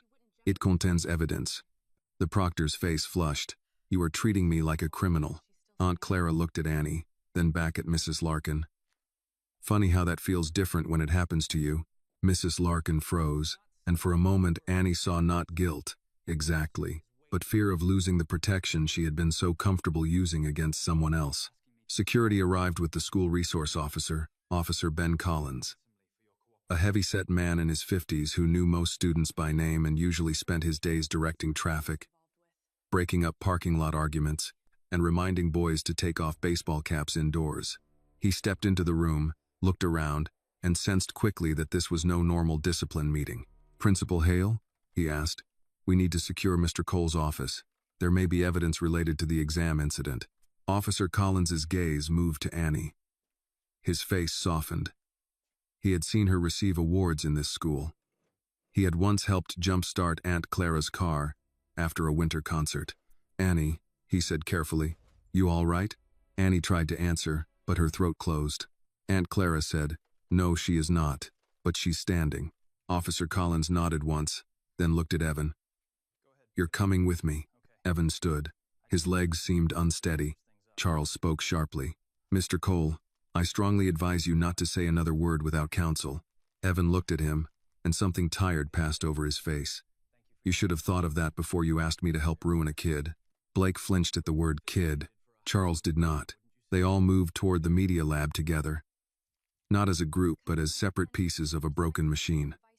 Students in the hall stared as Principal Hale, Officer Collins, Evan, Mr. Brooks, Grace, Aunt Clara, Annie, Charles, Blake, and Mrs. Larkin walked past. Annie felt the old shame rise again, then something else came with it. Not strength, not yet, but a small refusal to lower her head. Near the media lab, Evan stopped outside a narrow office with a frosted window. Officer Collins unlocked it using a master key from Principal Hale. Inside were 2 desks, a stack of outdated monitors, cables in plastic bins, and a locked drawer beneath Evan's workstation. Evan reached into his pocket and took out a small key. His hand shook so badly he dropped it once. Charles watched in silence. Annie watched Charles. Evan opened the drawer. Inside were manuals, receipts, an energy bar wrapper, and a small padded envelope. He pulled it out and handed it to Officer Collins. "This," Evan said. Officer Collins opened the envelope carefully. Inside was a black pen, nearly identical to the one Annie had been accused of carrying. A tiny device was concealed inside the barrel. There was a scratch near the clip, shaped like a small V. Annie's breath caught. Grace whispered, "That's it." Mrs. Larkin said too quickly, "That could be anything." Mr. Brooks answered without looking at her. "Then you won't mind it being examined." Officer Collins placed the pen back into the envelope. "I'll log it and notify district security." Principal Hale looked at Evan. "Why did you keep it?" Evan rubbed both hands over his face. "Because I got scared. Mr. Whitmore's assistant gave me 2 pens. One to plant, one to destroy if there were questions. I handed the first one to Mrs. Larkin. She handled the bag. After the hearing, I was supposed to dispose of the second one and wipe the access log. I wiped the first layer, but the backup was automatic." Charles said, "This is fantasy." Evan's voice rose. "You called me from the trustee lounge. You told me to keep quiet. You are lying to save yourself." "No," Evan said, looking at Annie now. "I lied to save myself. This is what I should have said before." Annie did not know what to do with his apology. She wanted to hate him cleanly, but his fear made that complicated. Still, complicated did not mean forgiven. "You watched them cancel my score," she said. Evan nodded, tears in his eyes. "Yes. You watched them call me a cheater." "Yes. And you said nothing?" His face crumpled. "I'm sorry." Annie looked away. "Sorry doesn't give me those days back." "No," he said. "It doesn't." Officer Collins sealed the envelope. Everyone back to the office. No more hallway discussions. As they returned, word had already spread. Students stood near classroom doors pretending not to stare. Someone whispered, "They found something." Another voice said, "Wait. So Annie didn't cheat?" Annie heard it. So did Blake. His face had turned gray. In Principal Hale's office, the district academic integrity officer was called on speaker. The conversation was stiff and formal, until Principal Hale said the words that made Annie close her eyes. "We have credible evidence that the student may have been framed." May have been. Even now, the language moved slowly. Aunt Clara noticed Annie's reaction and leaned close. "They'll catch up, baby. Truth got a limp in places like this." Mr. Brooks almost smiled. The district officer ordered the school to suspend the disciplinary notation, preserve all records, and postpone any final decision. He also required written statements from everyone present and a forensic review of the device, camera logs, and exam materials. Charles listened without expression. When the call ended, Principal Hale turned to Annie. "Your notation is suspended pending investigation." Annie stared at her. "Not removed?" "Not yet. So I'm still in between guilty and innocent." Principal Hale's eyes filled. "For now, officially, yes." Aunt Clara's jaw tightened. "Then officially, this school still has work to do." Charles picked up his coat. "And I have counsel to contact." Mr. Brooks stepped aside this time, letting him pass. As Charles reached the door, Annie spoke. "Did you hate me that much?" He stopped but did not turn around. Annie's voice shook. "Or did you just not care what happened to me?" For the first time, Blake looked at her like he had no insult ready. Charles still did not turn. "That question assumes I owe you an answer," he said. Then he walked out. Annie stood there with her hands clenched at her sides, trying not to fall apart again. The truth had begun to surface, but Charles Whitmore had not broken. Not yet, and somehow, that made him feel even more dangerous. The next morning, Annie did not want to go back to school. She stood in front of the bathroom mirror with her uniform shirt buttoned wrong and her hair only half pinned. The girl looking back at her had swollen eyes, dry lips, and a face too tired to pretend. For a moment, she imagined staying home, crawling back under the blanket, letting the school argue with itself without her. Then she heard Aunt Clara in the kitchen. "You want grits or toast?" Annie stepped into the hallway. "I'm not hungry." That wasn't one of the choices. Despite everything, Annie almost smiled. Aunt Clara stood at the stove in her robe, not scrubs this time. She had called out of work for the morning, which Annie knew cost money they did not have. On the counter sat a plate with toast, scrambled eggs, and orange slices cut unevenly. Aunt Clara pushed it toward her. "Eat what you can." Annie sat down and picked at the toast. "You should go to work. I'm going to the school after you." Annie looked up. "Again? Again. They're going to get tired of seeing you." "Good. Let them learn my face." The words warmed Annie more than the food did. She looked toward the refrigerator, where her mother's photo hung beside the college brochure. Denise Carter smiled from that faded picture like she still believed the world could be kind if people chose to be. Annie touched the locket at her throat. "Do you think Mom would tell me to keep fighting?" Aunt Clara turned from the stove. "Your mama would tell you to tell the truth. Then she'd stand behind you with that quiet look of hers that made grown men rethink their whole tone." Annie swallowed. "I wish she were here." "I know, baby." The bus ride felt longer than usual. Annie kept her backpack in her lap and her hands folded over it. At every stop, more people climbed on, carrying lunch bags, purses, tired faces, ordinary worries. A man in a work jacket gave her his seat when an older woman boarded. The woman thanked him and sat with a sigh, then looked at Annie. "You all right, honey?" Annie blinked. "Yes, ma'am." The woman studied her for a second, not prying, just seeing. "Some mornings don't ask permission before being hard." Annie nodded because she could not trust her voice. When she stepped off near Whitmore Prep, the school looked the same from the outside. Same brick buildings, same banners, same trimmed lawns, but something inside had shifted. Yesterday, the whisper had been she cheated. Today, it was maybe she didn't. That was not the same as being cleared. Grace met her by the gate. "People know about the pen." "How?" "Someone saw Officer Collins take it out of the media lab. Then someone saw Evan crying near the office. By second period yesterday, half the senior class had a theory." Annie sighed. "Great. Some of them are on your side now." "That's supposed to make me feel better?" Grace's face softened. "No, I guess not." They walked in together. The first hallway felt quieter than Annie liked. Students watched her differently. Now, not with certainty, but with curiosity. That somehow felt worse. She was not a person again yet. She was a scandal changing shape. Near the lockers, a girl from chemistry approached, holding a binder against her chest. "Annie," she said, "I just wanted to say, if it turns out you didn't do it, that's really messed up." Grace stared at her. "If?" The girl flushed. I didn't mean." Annie touched Grace's sleeve before she could continue. "It's okay." But it was not okay. Annie understood the girl was trying. But trying late still hurt. It reminded Annie how quickly people had believed the worst, and how carefully they now wanted credit for believing a little less. In advanced civics, Mr. Brooks had not started the lesson when Annie entered. He stood by his desk, reading from a printed email. His face told her something had happened. After the bell, he closed the classroom door. "Before we begin," he said, "there is a matter I need to address.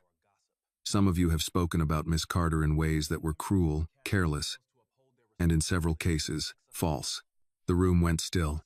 Annie looked down at her desk. Mr. Brooks continued, "A person's name is not a toy. You do not toss it around because a rumor gives you something to talk about before lunch." No one moved. Blake's seat was empty. That absence pressed against the room. A boy in the back muttered, "We didn't know." Mr. Brooks turned his eyes to him. Not knowing is exactly when decent people speak less. The boy looked down. Annie's throat tightened. She did not want everyone looking at her, but she was grateful someone had finally said what she could not. After class, Mr. Brooks asked Annie and Grace to stay. He waited until the room cleared, then handed Annie a copy of an email. "The district has scheduled interviews," he said. "You, Grace, me, Evan Cole, Mrs. Larkin, Principal Hale, Blake, and Charles Whitmore. Annie's stomach clenched at Charles's name. When? Tomorrow morning. Grace leaned against a desk. Will Charles actually show up? He may send counsel, but the district requested his presence. Annie read the email. The words looked official and cold, but buried inside them was something she had not had before. Investigation. Does this mean they believe me? She asked. Mr. Brooks was quiet for a moment. It means they can no longer ignore you. It was not the answer she wanted, but it was honest. At lunch, Annie sat with Grace in the library again. This time she ate half her sandwich. That felt like progress until her phone buzzed. It was Aunt Clara. Call me when you can. Not emergency. Annie stepped into the hallway and called. Aunt Clara answered on the first ring. You sitting down? Annie's chest tightened. What happened? I got a call from Mrs. Landry downstairs. 2 men were asking about us. What men? Said they were from a law office connected to Whitmore Holdings. Wanted to confirm where we live and whether I'm your legal guardian. Annie pressed her back to the wall. Why? They didn't say much. Just smiled like people smile when they want you to know they don't have to explain. Fear moved through Annie so fast she felt dizzy. Aunt Clara, I'm fine. I told them any further questions could go through the school district investigator. You said that? I watched TV. Annie almost laughed, then covered her mouth as tears rose. I'm sorry. No, don't do that. You didn't send them. But this is because of me. This is because a rich man got scared. Across the hall, Blake turned the corner. Annie froze. He saw her, hesitated, then kept walking toward her with his hands in his pockets. He looked different without his friends. Less polished. More cornered. I have to go, Annie whispered. Aunt Clara's voice sharpened. Who's there? Blake. Do not be alone with him. Grace had already stepped out of the library, sensing something. Mr. Brooks's classroom was down the hall, door open. I'm not alone, Annie said, and ended the call. Blake stopped a few feet away. My dad didn't send anyone to your apartment. Annie stared at him. How would you know what I was talking about? His mouth tightened. Grace crossed her arms. Wow. Great start. Blake looked tired. I heard him on the phone last night. That's all. Annie's voice was quiet. With lawyers? With somebody. Why are you telling me? Blake looked down the hall, then back at her. Because this is getting out of hand. Grace laughed once. It got out of hand when your father framed her. Blake flinched at framed. You don't know everything. Annie looked at him. Then tell me. He opened his mouth, then closed it. Grace stepped closer. Blake, if you know something, say it. He ran a hand through his hair, angry at himself more than them. I knew he was going to make sure I won. I didn't ask how. I didn't want to know. Annie felt sick. That's supposed to help? No. I'm saying I didn't know about the device until after. But you laughed. He looked away. You watched them call me a cheater and you laughed. His face reddened. I was mad. At me? At everything. Annie's eyes filled, but her voice stayed low. Your anger cost me my name. Blake had no answer. Footsteps sounded from the administrative hall. Charles Whitmore appeared at the far end, walking beside a man in a dark suit Annie had never seen before. His lawyer. She guessed. Charles stopped when he saw Blake standing with her. His face hardened. Blake, he called. Blake turned, and whatever honesty had been on his face vanished under fear. Charles walked toward them slowly. What are you doing? Blake swallowed. Nothing. Charles looked at Annie, then Grace. Miss Carter, I would advise you not to speak with my son without counsel present. Annie's hands went cold again. Grace said. He came to her. Charles ignored her. His eyes stayed on Annie. This situation is difficult enough. Do not add witness tampering to your list of problems. Annie almost stepped back. Then she remembered Aunt Clara's voice. Let them learn my face. Mr. Brooks came out of his classroom before Annie could answer. Charles. The billionaire looked at him with contempt. Daniel. Threatening a student in a hallway now? I'm protecting my son. Mr. Brooks walked closer. Funny. Annie's been waiting for someone in this building to protect a student. Charles's lawyer touched his arm lightly. Mr. Whitmore. Charles held Annie's gaze a moment longer, then turned to Blake. Come. Blake followed, but just before he reached the corner, he looked back at Annie. Not sorry, not yet, but scared. And fear, Annie was beginning to understand, could make people dangerous. It could also make them talk. By the time the district investigator arrived the next morning, Whitmore Prep had stopped pretending this was a normal school matter. A black sedan pulled up beside the main office at 8:10. A woman stepped out carrying a leather folder and a laptop bag. She was in her late 50s, with close-cropped gray hair, dark glasses, and the steady walk of someone who had spent years entering rooms where people hoped she would not ask too much. Principal Hale met her at the door with a stiff smile. Grace whispered, "That must be her." Annie stood near Mr. Brooks's classroom with Aunt Clara beside her. Aunt Clara had taken another half-day from work and wore a navy cardigan over her scrubs, as if she had decided to look both respectful and ready for a fight. Mr. Brooks checked his watch. Marcia Ellison, District Academic Integrity Office. She's thorough. Aunt Clara looked at him. You know her? Served on a review panel with her years ago. She does not enjoy being lied to. Good, Aunt Clara said. Then she picked the right day to come. Annie watched Miss Ellison shake Principal Hale's hand. There was no warmth in the gesture. Only procedure. Behind them, Charles Whitmore entered through the front doors, with his lawyer and Blake. Charles did not look toward Annie at first, but Blake did. His face was pale. He looked as though he had slept badly, if at all, Aunt Clara noticed. That boy knows more than he said. Annie's stomach tightened. I don't know if he'll say it. Children raised to fear their fathers learn silence early, Mr. Brooks said, but fear cracks when consequences start choosing seats. The interviews were held in the conference room beside the library, one at a time. Annie sat in the hallway with Grace while Aunt Clara spoke first. The waiting was almost worse than the questions. Every door opening made Annie's body tense. Every set of footsteps felt like news. Grace nudged her with a wrapped granola bar. Eat. I can't. You can chew with anxiety. I do it all the time. Annie took it because saying no felt harder. She managed 2 bites. Mrs. Larkin came out of the interview room after 20 minutes, her mouth tight, eyes red with anger. She walked past Annie without looking at her. Evan Cole went in next. He looked like a man walking into a storm he had helped build. He stayed inside nearly an hour. When he came out, he paused in front of Annie. Aunt Clara shifted beside her, alert.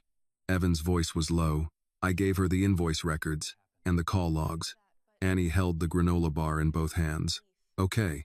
I told her what I did. She nodded. She did not know what he wanted from her. Forgiveness. Maybe. Relief. Permission to stop feeling like the villain. She could not give him any of that. Evan seemed to understand. I'm not asking you to say anything. I just wanted you to know I didn't take it back.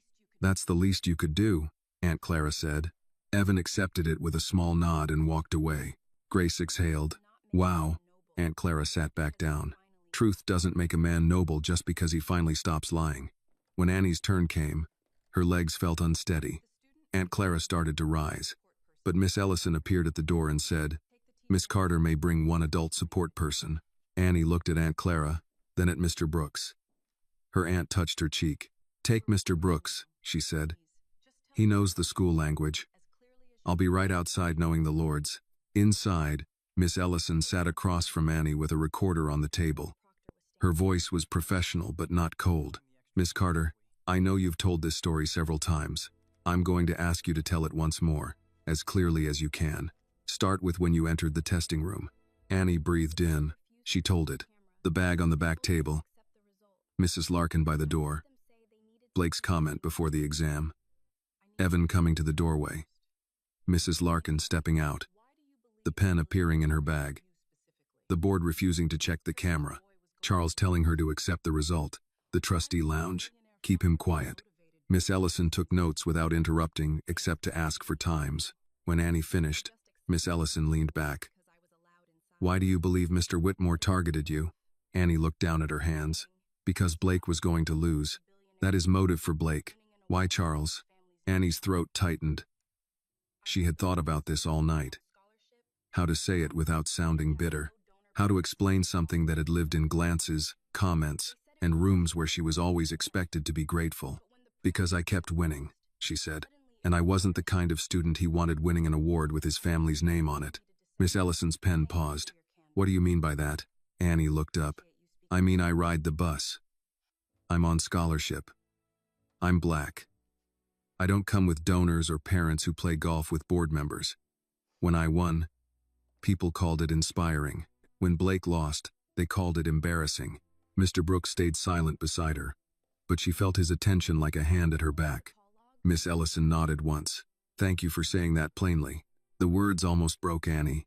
She had grown used to adults making her soften hard truths so nobody uncomfortable had to feel accused. After the interview, she stepped into the hallway and found Aunt Clara waiting. She did not ask what happened. She simply opened her arms, and Annie walked into them. Then Charles went in. He stayed inside 35 minutes. Through the closed door, nothing could be heard.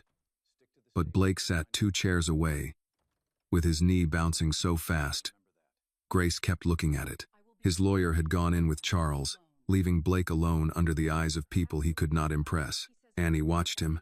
Did you know about the call logs? Blake looked over. What? Evan gave them to Miss Ellison. His knee stopped. Grace leaned forward. You really didn't know? Blake swallowed. My dad said Evan would keep quiet. Aunt Clara's eyes sharpened. So you knew Evan mattered? Blake rubbed his face. I knew after, not before. Annie's voice was tired. You keep saying that like it makes it clean. It doesn't, he snapped, then lowered his voice. I know it doesn't. The interview room door opened. Charles came out first, expression controlled. His lawyer spoke quietly into his ear. Charles looked at Blake. Don't say more than necessary, he said. Miss Ellison appeared behind him. Mr. Whitmore, I'll be interviewing Blake without you in the room. Charles turned. He is a minor. He is also a student witness. Counsel may be present if retained for him separately. You may not. Charles's lawyer murmured something. Charles looked displeased, but he could not refuse without making it worse. Blake stood slowly. As he passed Annie, he whispered, I didn't know it would go this far. Annie did not whisper back. It went this far because you let it. He went in. That interview lasted longer than anyone expected. During the wait, Principal Hale walked down the hall holding a folder. She stopped near Annie. I owe you an apology, she said quietly. Aunt Clara straightened. You owe her more than that. Principal Hale nodded. Yes, I do. Annie looked at the woman who had sat across from her and let the word cheater settle into her file. She wanted to feel something clean. Anger, satisfaction, but all she felt was tired. Why didn't you help me sooner? Annie asked. Principal Hale's face folded with shame. I was afraid. Of him? Yes. Annie looked toward the closed interview room. So was I. Principal Hale blinked, and Annie saw the truth land. The door opened. Blake came out alone. His face was pale, but something in it had changed. Charles stood immediately. What did you say? He demanded. Blake looked at his father, then at Annie. Enough. Charles stepped toward him. Blake. No, Blake said, and his voice cracked. I told her enough. The hallway froze. Charles's face went hard in a way Annie had seen before, but this time Blake did not shrink as quickly. Miss Ellison came to the doorway. I'm placing the disciplinary action against Annie Carter on immediate administrative hold. Her scholarship recommendation is to be reinstated temporarily while the investigation proceeds. The exam materials will be reviewed by an outside panel. Annie did not move. Grace grabbed her hand. Annie, Miss Ellison continued, this does not close the case. But as of now, the evidence no longer supports treating Miss Carter as the offending party. Aunt Clara covered her mouth and turned away, shoulders shaking. Mr. Brooks looked at the floor for a moment, as if saying a private prayer. Annie heard the words, but her heart did not trust them yet. Temporarily. Investigation proceeds. Does not close the case. Still, something had shifted. The school could no longer point at her alone. Charles turned to Miss Ellison. You are making a serious error. No, she said, looking straight at him. I believe that was made before I arrived. For the first time, Charles Whitmore had no immediate answer, but as Annie watched his face close, she knew he was not finished. Men like Charles did not surrender because truth knocked once. They reached for something heavier. By the end of that day, the word temporarily followed Annie everywhere.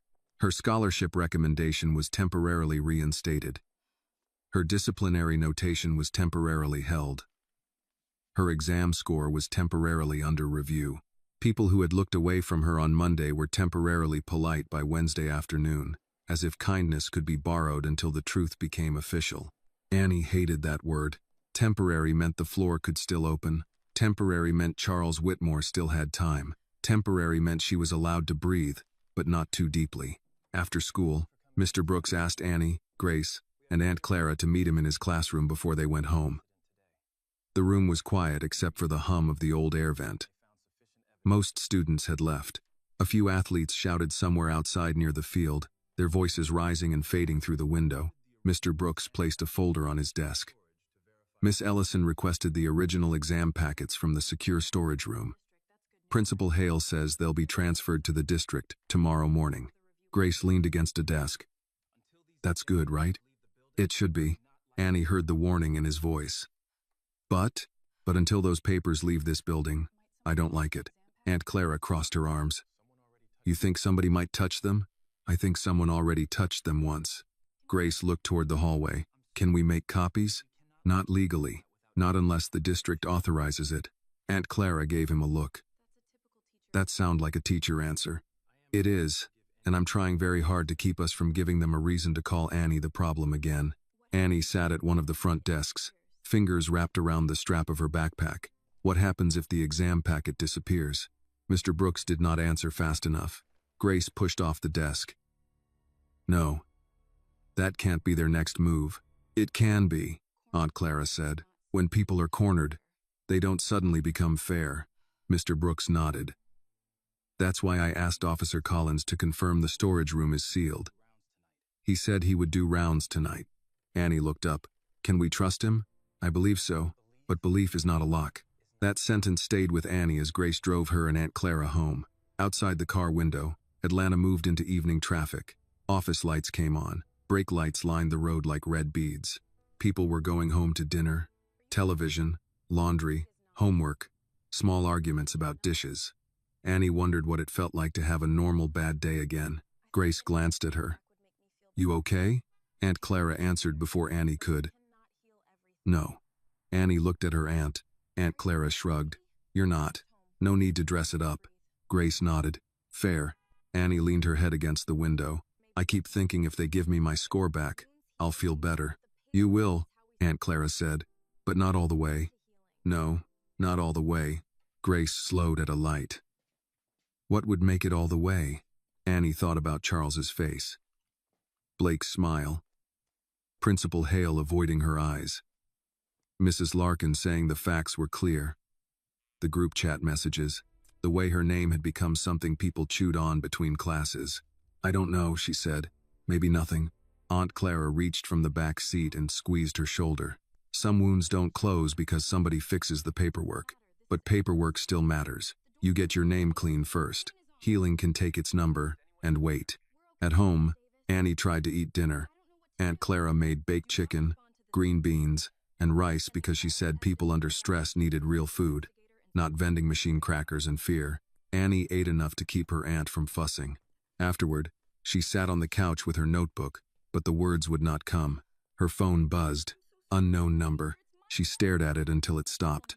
Then it buzzed again with a message. You think this ends well for you? Annie's fingers went numb. Another message appeared. Drop it before your aunt gets dragged into this too. She stood so fast the notebook slid to the floor. Aunt Clara looked up from folding towels. What? Annie handed her the phone. The change in Aunt Clara's face was slow and frightening. Not panic, not surprise, something harder. Grace? Aunt Clara asked. No, unknown number. Aunt Clara took a screenshot, then another. Send this to Mr. Brooks, now. Annie did. Her hands shook. Less than a minute later, Mr. Brooks called. Annie, are you safe? Yes. Doors locked? Aunt Clara answered loudly enough for the phone to catch it. They are now. I'm sending this to Miss Ellison and Officer Collins. Do not respond to the number. Annie sat back down, knees weak. Do you think it's Blake? I don't know. Aunt Clara's jaw tightened. I have a guess. Mr. Brooks said, guessing is for kitchens. Evidence is for consequences. We'll trace what we can. After the call, Aunt Clara checked the locks twice. Annie hated that. She hated watching her aunt move through their home as if Charles Whitmore's reach had entered the apartment and touched the deadbolt. the curtains, the little table by the door where mail collected. "I'm sorry," Annie said. Aunt Clara turned around. "Don't start. But those men came here, now this." "Annie, they're threatening you because of me." Aunt Clara crossed the room and took both Annie's hands. "No, they're threatening us because they did wrong and got scared. That shame belongs to them. Do not carry luggage with somebody else's name on the tag." Annie tried to smile, but tears came instead. Aunt Clara pulled her close. "Cry if you need to. Then sleep. Tomorrow we stand up again." Annie did not sleep much. At 2:13 a.m., Officer Collins caught someone entering the administrative wing through a side door. By 6:40 inches the morning, Mr. Brooks called Aunt Clara and told them to come straight to the school office, not to class. He did not explain much. His voice was too controlled, which Annie had learned meant bad news was standing nearby. When they arrived, the school looked half awake. The front office lights were on. Miss Ellison was already there, wearing the same dark glasses pushed up on her head. Officer Collins stood beside the reception desk. Principal Hale sat in a chair near the wall, pale and shaken. Mrs. Larkin was not there. Charles was. So was Blake. Charles stood near the window, lawyer beside him, expression hard. Blake sat with his elbows on his knees, staring at the floor. Annie stepped in slowly. "What happened?" Officer Collins looked to Miss Ellison. She turned to Annie. "Someone entered the secure storage room last night." Aunt Clara muttered, "Jesus." "Was anything taken?" Mr. Brooks asked. Miss Ellison's mouth tightened. The exam packet box had been opened. Annie felt the room tilt again. Grace arrived a minute later, breathless. "I came as soon as I saw your text. What's going on?" Annie could barely speak. "The exams." Grace's face went white. "No." Officer Collins held up a hand. "The original packets were disturbed, but not removed. I interrupted the person before they could leave the building." Aunt Clara looked around the room. "Where are they?" Principal Hale's voice was thin. "In another office." "Who?" Annie asked. No one answered immediately. That silence told her before the name did. Miss Ellison said, "Mrs. Larkin." Grace whispered, "The proctor." Annie sat down before her legs failed. "She tried to steal the papers? Alter or remove?" Miss Ellison said. "We don't know yet." Charles spoke for the first time. "I want to be very clear. Mrs. Larkin's actions, if proven, are her own." Mr. Brooks turned on him. "You're distancing yourself already?" "I am stating a fact." Blake looked up, anger and fear mixing in his face. "Dad." Charles did not look at him. "Not now." But Blake stood. "No, now. You said this was handled. You said nobody would get hurt." Charles's eyes cut to his son. "Be quiet." The old Blake would have obeyed. This Blake shook his head. "No. You keep saying that. To me. To Evan. To everyone. Be quiet. Keep quiet. Don't say more than necessary." His voice cracked. "I'm tired of being quiet for something you did." Charles's lawyer stepped forward. "Blake, I advise you. I don't care what you advise." Blake looked at Miss Ellison. "My father knew Annie didn't cheat. He knew before the first hearing." Annie stopped breathing. Charles's face went still. Aunt Clara whispered, "There it is." Blake's hands shook at his sides. "He told me the night before the exam that Annie wouldn't be a problem after finals." I asked what that meant. He said, "Your path will be clear."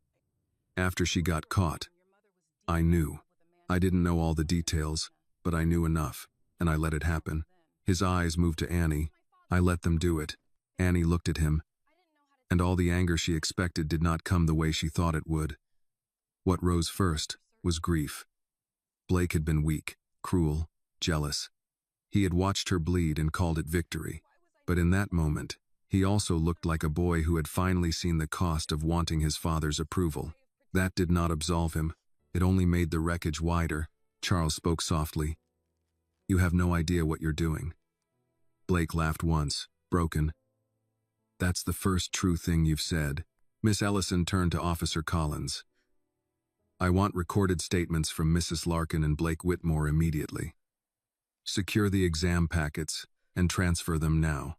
Officer Collins nodded. Principal Hale stood, barely steady. "I'll authorize it." Aunt Clara looked at her. "You should have done that days ago." Principal Hale lowered her eyes. "Yes."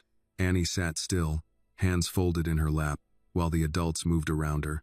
Calls were made, folders collected, names written down. The machinery of justice, slow and embarrassed, finally began to turn. Then Charles looked at Annie. For one brief second, the contempt was gone. Beneath it was something rawer, more dangerous, like a man watching a wall crack in a house he thought he owned. Annie did not look away. She had spent days begging to be believed. Now the truth was speaking without asking permission. The exam packets left Whitmore Prep in a district vehicle before noon. Annie watched from the front office window as Officer Collins carried the sealed box to the car, with Miss Ellison walking beside him. It should have felt like a victory.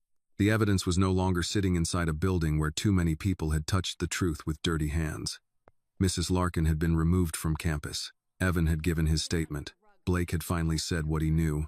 Still, Annie felt hollow. Grace stood next to her, arms crossed. They can't bury it now. Annie kept her eyes on the car until it pulled out of the lot. They already buried enough. Behind them, Aunt Clara was speaking quietly with Mr. Brooks.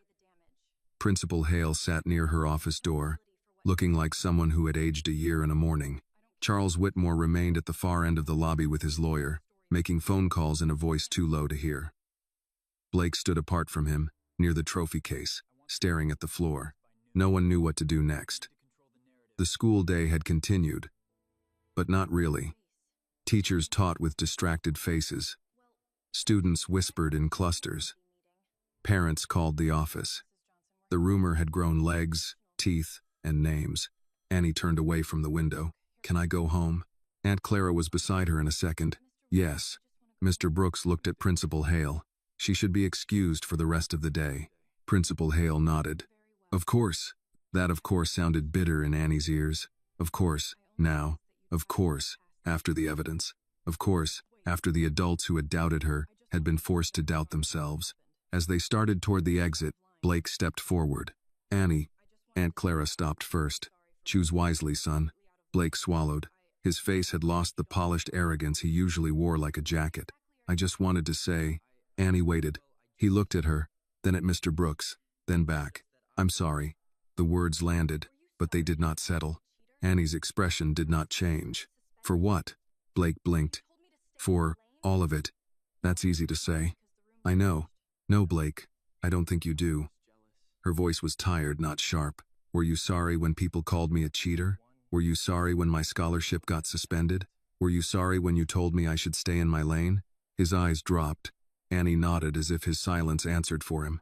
"You're sorry because the room changed." Grace stood still beside her, watching Blake without pity. Blake rubbed his palms against his pants. "I was jealous." "I know. My dad, he stopped, then shook his head. "I hated how he looked at me when you won." Annie's throat tightened. Not with sympathy exactly, but with the pain of seeing how wide Charles's damage had spread. "So you let him look at me like I was nothing instead." Blake had no defense. "I can't fix it," he said. "No," Annie replied. "You can tell the truth every time they ask. That's what you can do." He nodded. "I will."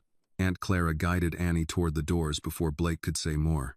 Outside, the air was warm, and the sunlight felt wrong against the day they had just lived. Grace offered to drive them, but Aunt Clara said she had brought the car. It was an old Toyota with a dented rear door and a church parking sticker peeling from the windshield. Annie slid into the passenger seat and leaned her head back. Aunt Clara started the engine but did not pull away. "You want to say something?" Annie asked. "I want to say about 100 things. Most of them would get me removed from school property." Despite herself, Annie let out a weak laugh. Aunt Clara looked at her. "There she is." The laugh faded. "I don't feel here. I know. Everybody keeps saying things are moving now. The evidence, the statements, the review. But I still feel like I'm standing in that hallway with him telling me to accept it." Aunt Clara looked through the windshield. "Because your body hasn't caught up to the truth yet." "What does that mean?" "It means fear don't pack up just because somebody opens a window." Annie turned her face toward her aunt. "Did Mom ever talk about someone named Charles?" Aunt Clara's hands tightened on the steering wheel. The silence came too fast. Annie sat up. "Aunt Clara?" Her aunt did not look at her. "Why you asking that?" "Because Blake's father looks at me sometimes like—" Annie stopped. She did not know how to explain it. Contempt, yes, but lately there had been something else under it, something disturbed by more than guilt. "I don't know." And Mom's locket, she touched the silver chain at her throat. She never told me who was inside. Aunt Clara pulled into traffic slowly. Your mother kept some things private. Was he one of them? The car moved through the school exit, past the brick sign with Whitmore's name carved into it. Aunt Clara waited until they were on the main road before answering. Your mama loved someone before you were born. Annie's fingers closed around the locket. Charles Whitmore? Aunt Clara's eyes stayed on the road. I never heard her say his last name much. Just Charles. She met him one summer in Savannah. He was younger then. Not yet what he became. Annie felt the words enter her slowly. Why didn't you tell me? Because Denise asked me not to. Why? She said the past was a room she didn't want you growing up inside. Annie stared out the window, but she no longer saw traffic. Was he my father? Aunt Clara pulled into a grocery store parking lot and stopped the car. She turned off the engine. For a moment, neither of them moved. I don't know for certain, she said. Annie's chest tightened. That's not no. No, Aunt Clara said quietly. It's not. Annie looked down at the locket. The metal suddenly felt heavier. You knew this whole time? I suspected. Denise never confirmed it. She said your father was a man who chose his world over her. She said that was all I needed to know. And all I needed to know? Aunt Clara's eyes filled. Baby, I wanted to tell you more, but your mama was sick, and then she was gone, and every time I thought about opening that wound, I looked at you studying at that table, trying to build your future. And I thought maybe she was right. Maybe some truths don't help until they have to. Annie's voice trembled. I had a right to know. Yes, Aunt Clara said. You did. That answer hurt more than an excuse would have. Annie opened the locket with shaking fingers. She had never forced it before. Denise had told her it was delicate. And Annie had respected that because it was one of the last things her mother touched. The clasp resisted, then gave. Inside was a faded photograph, folded tight behind the small frame. Annie eased it out carefully. A young Denise smiled beside a young white man outside a diner. His arm was around her. He looked nothing like the cold man in the charcoal suit and exactly like him. On the back, in tiny worn script, were the words, Charles and Denise Summer, 2006, forever, if the world lets us. Annie stopped breathing. Aunt Clara covered her mouth. The parking lot moved around them. A woman loaded groceries into a trunk. A man pushed a cart past their bumper. Somewhere, a child complained about wanting gum. Inside the car, Annie's world narrowed to a photograph. It's him, she whispered. Aunt Clara closed her eyes. Lord, Annie stared at the young Charles, at his smile, at the way Denise leaned into him like she had trusted the future. Then she thought of the older Charles looking at her in the hallway, telling her to accept the result, telling her not everyone got the future they imagined. A sick coldness spread through her. He did this to his own daughter, Annie said. We don't know for sure. Annie turned to her. Look at the picture. Aunt Clara's tears fell now. I know. Annie folded over the photograph, holding it like it might burn through her fingers. Mom knew? She knew who she loved. I don't know what she knew after. Did she try to tell him? Aunt Clara wiped her cheek. There were letters. I saw some. She mailed them. Later she said they must not have reached him. After a while, she stopped trying. Annie looked up. Letters?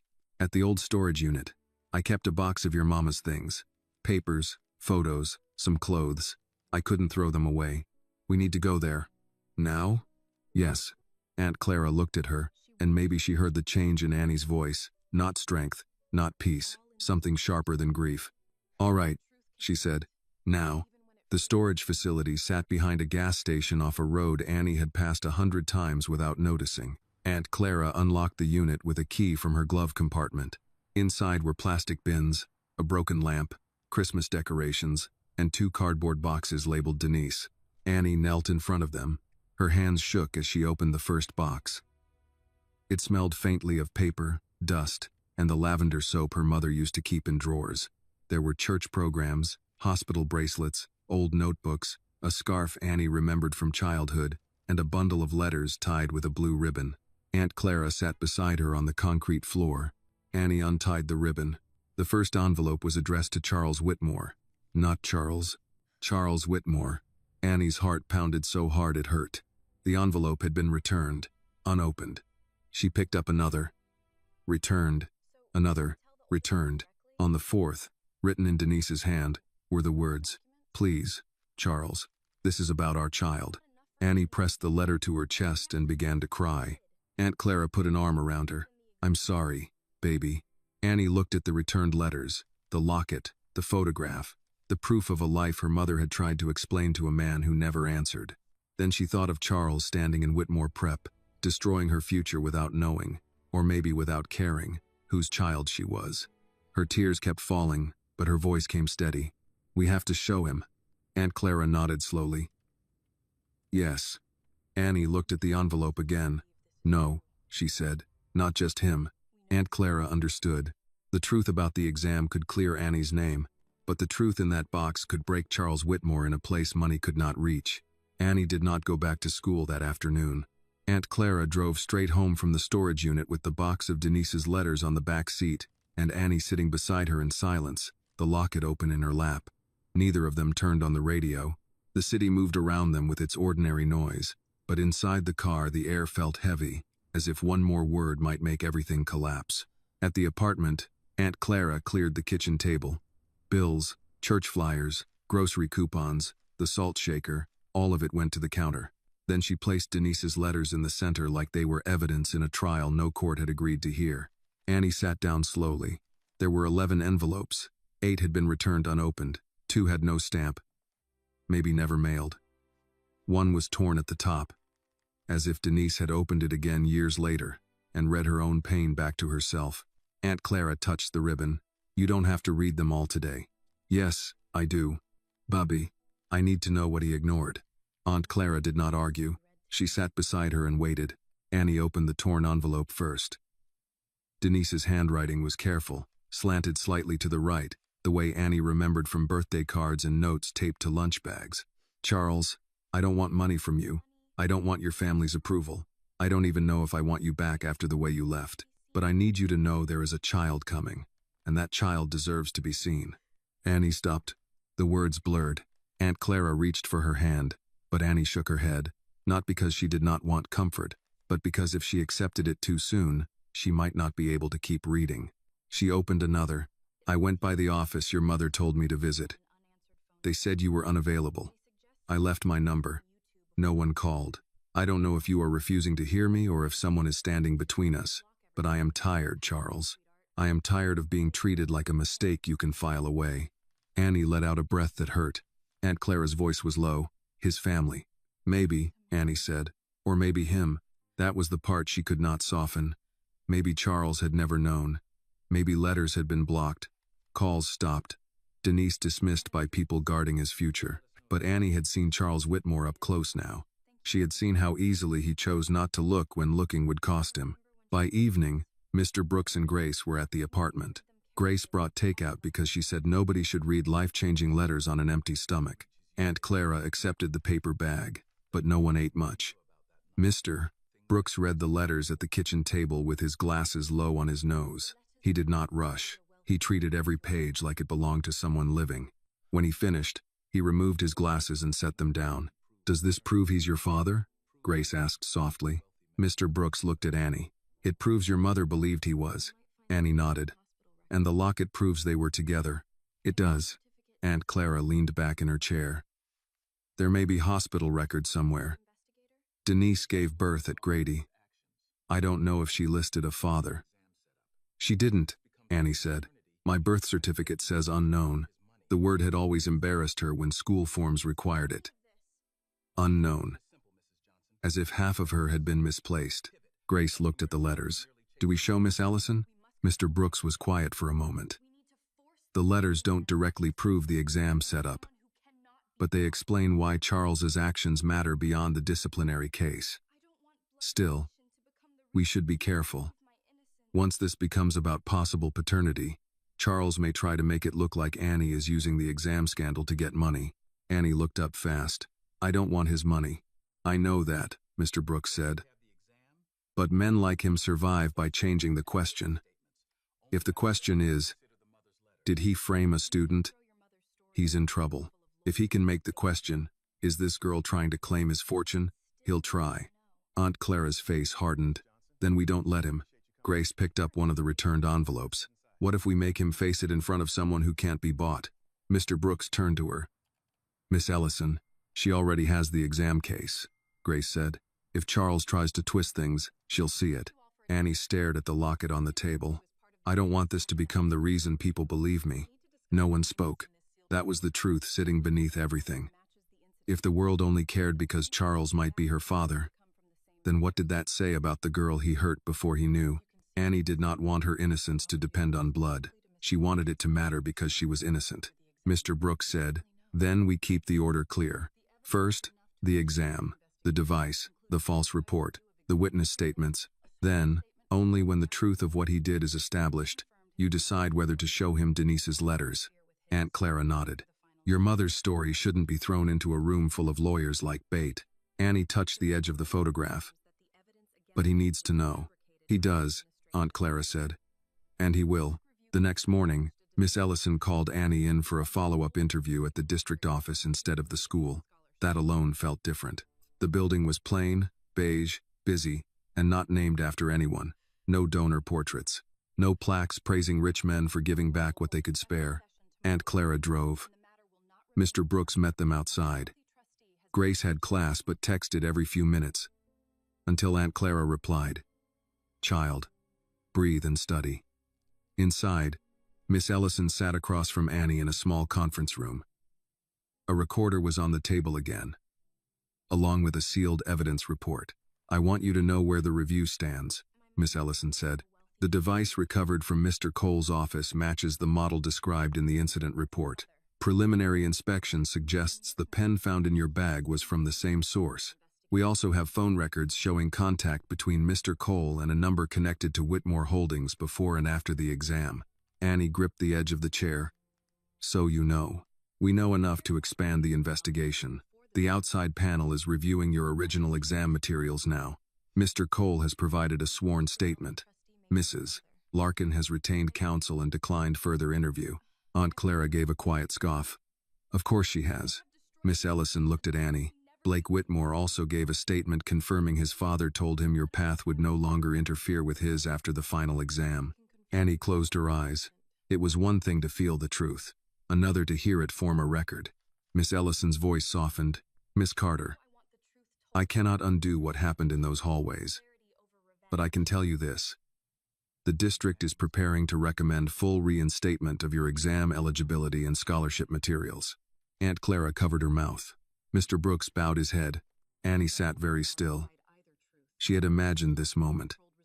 She thought she would cry, maybe smile, maybe feel a weight lift. Instead, she felt the weight move, not vanish. It shifted from fear of never being believed to grief that belief had taken this much. Thank you, she said, because she did not know what else to say. Miss Ellison watched her. There's more. Annie opened her eyes. The school board will hold a special session tomorrow evening. Given the involvement of a trustee, this will not remain internal. Mr. Whitmore has been asked to attend. Aunt Clara looked at Annie. Tomorrow, Annie thought of the box of letters, the returned envelopes, Denise's handwriting, the photograph of young Charles smiling like a man who once knew how to be human before power taught him otherwise. Miss Ellison leaned forward. There is something else you want to tell me. It was not a question. Annie looked at Aunt Clara, then Mr. Brooks. Both waited. Neither pushed. She reached into her bag and took out the locket. My mother knew Charles Whitmore, Annie said. Miss Ellison's face did not change, but her pen stopped moving. Annie opened the locket and placed the photograph on the table. This is Denise Carter, she said. My mother. And this is Charles. Miss Ellison looked down at the picture. The room seemed to grow smaller around it. Aunt Clara placed the returned letters beside the locket. Denise tried to reach him before Annie was born. The letters came back unopened. Miss Ellison read the top envelope, then looked at Annie. Are you saying you believe Charles Whitmore may be your father? Annie's throat tightened. I'm saying he may have destroyed the future of the daughter he never knew he had, she said. But I need you to understand something. I was innocent before we found these letters. Miss Ellison held her gaze. Yes, she said. You were. Those two words almost broke her. Annie looked down at her mother's handwriting. Then tomorrow, I want the truth told in the right order. Mr. Brooks nodded slowly. Exam first. Aunt Clara added. Then Denise. Miss Ellison closed the folder with care. Then we make sure no one gets to hide either one. The special session was held in the district boardroom, not at Whitmore Prep. Annie was grateful for that. She did not want another room with Charles's name on the wall. She did not want another hallway where people had already watched her cry. The district building was plain, with beige chairs, a flag in the corner, fluorescent lights, and a long table where board members sat with folders open in front of them. It was not warm. It was not comforting, but it felt harder to buy. Aunt Clara sat on Annie's left. Mr. Brooks sat on her right. Grace was behind them, close enough that Annie could hear her breathing. Across the aisle, Blake sat alone, his shoulders bent, hands clasped between his knees. Charles Whitmore sat at the front with his lawyer, wearing a dark suit and a face that gave nothing away. Miss Ellison entered last. The room quieted. She did not make a speech. She opened her folder and began with the facts. After review of the testing materials, device evidence, access logs, phone records, and witness statements, this office has found no evidence that Annie Carter engaged in academic misconduct. Annie's fingers tightened around Aunt Clara's hand. Miss Ellison continued. The exams submitted under Miss Carter's name showed inconsistencies with her prior work and with recovered draft materials. The original exam packet was disturbed after the investigation began. A device matching the alleged cheating instrument was recovered from a technology office. Staff testimony now indicates that the device was placed in Miss Carter's belongings without her knowledge. A murmur moved through the room. Charles's lawyer leaned toward him, whispering.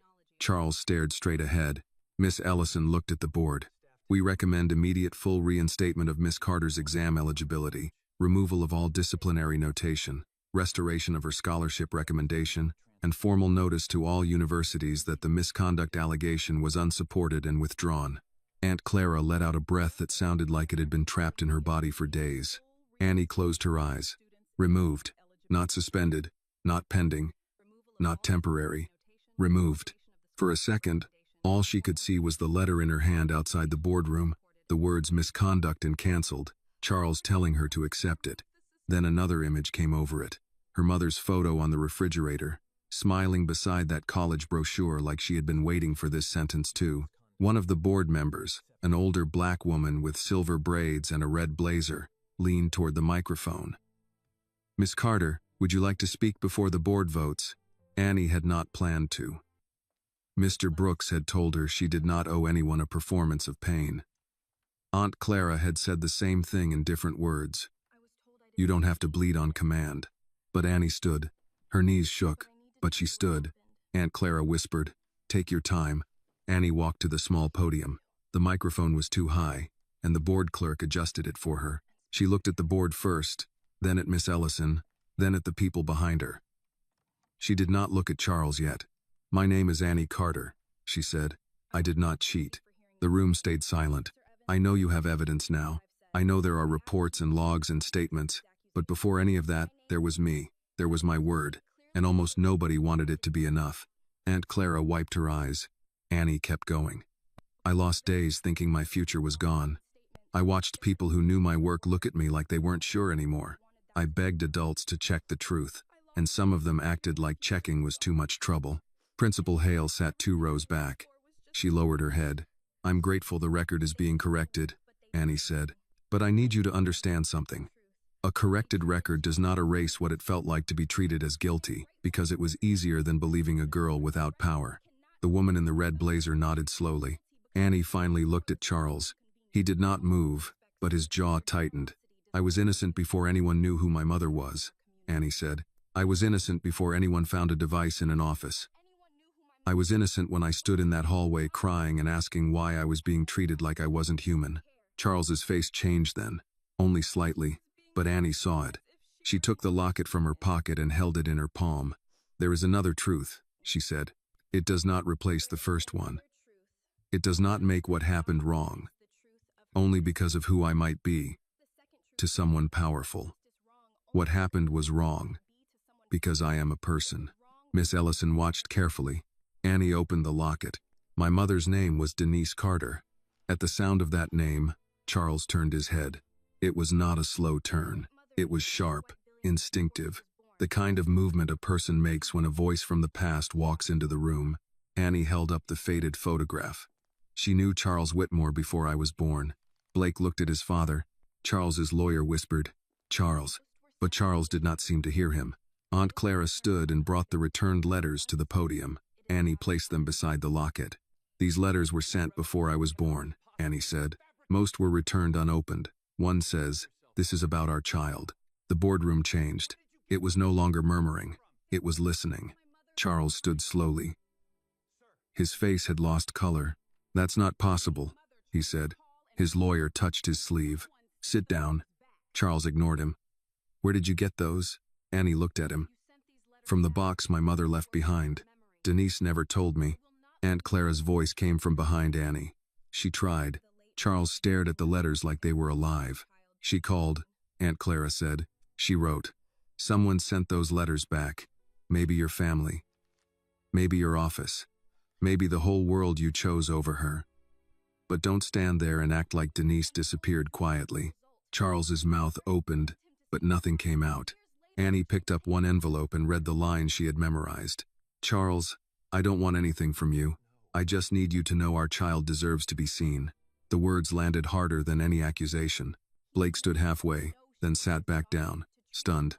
"Dad?" Charles looked from the letter to Annie. For the first time, he did not look at her like a problem. He looked at her like a consequence. Annie's voice broke, but she did not stop. "You looked at me in that hallway and told me to accept the result. You told me not everyone gets the future they imagine. My mother begged you to see your child. And years later, you tried to take that child's future away." Charles gripped the back of his chair.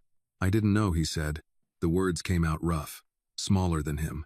Annie nodded, tears rising. "You didn't have to know I was your daughter to treat me like a person." No one in the room moved. Even Miss Ellison, who had carried herself with calm through every ugly fact, lowered her eyes for a moment. Charles looked as if the sentence had struck something deeper than reputation.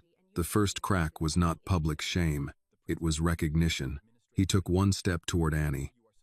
Aunt Clara moved instantly, placing herself half in front of her niece. Charles stopped. His voice failed. He tried again.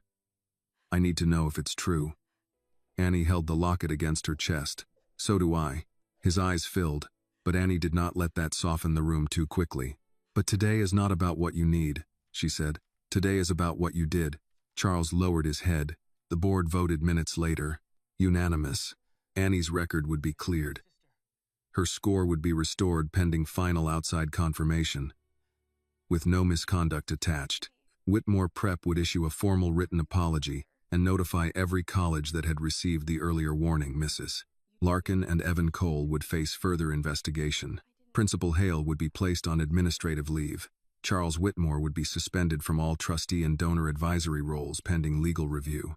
When the vote passed, Grace began crying behind her. Mr. Brooks placed a hand over his mouth. Aunt Clara pulled Annie into her arms and held her hard. Annie cried too, not because everything was fixed, because someone had finally written the truth down where Charles Whitmore could not erase it.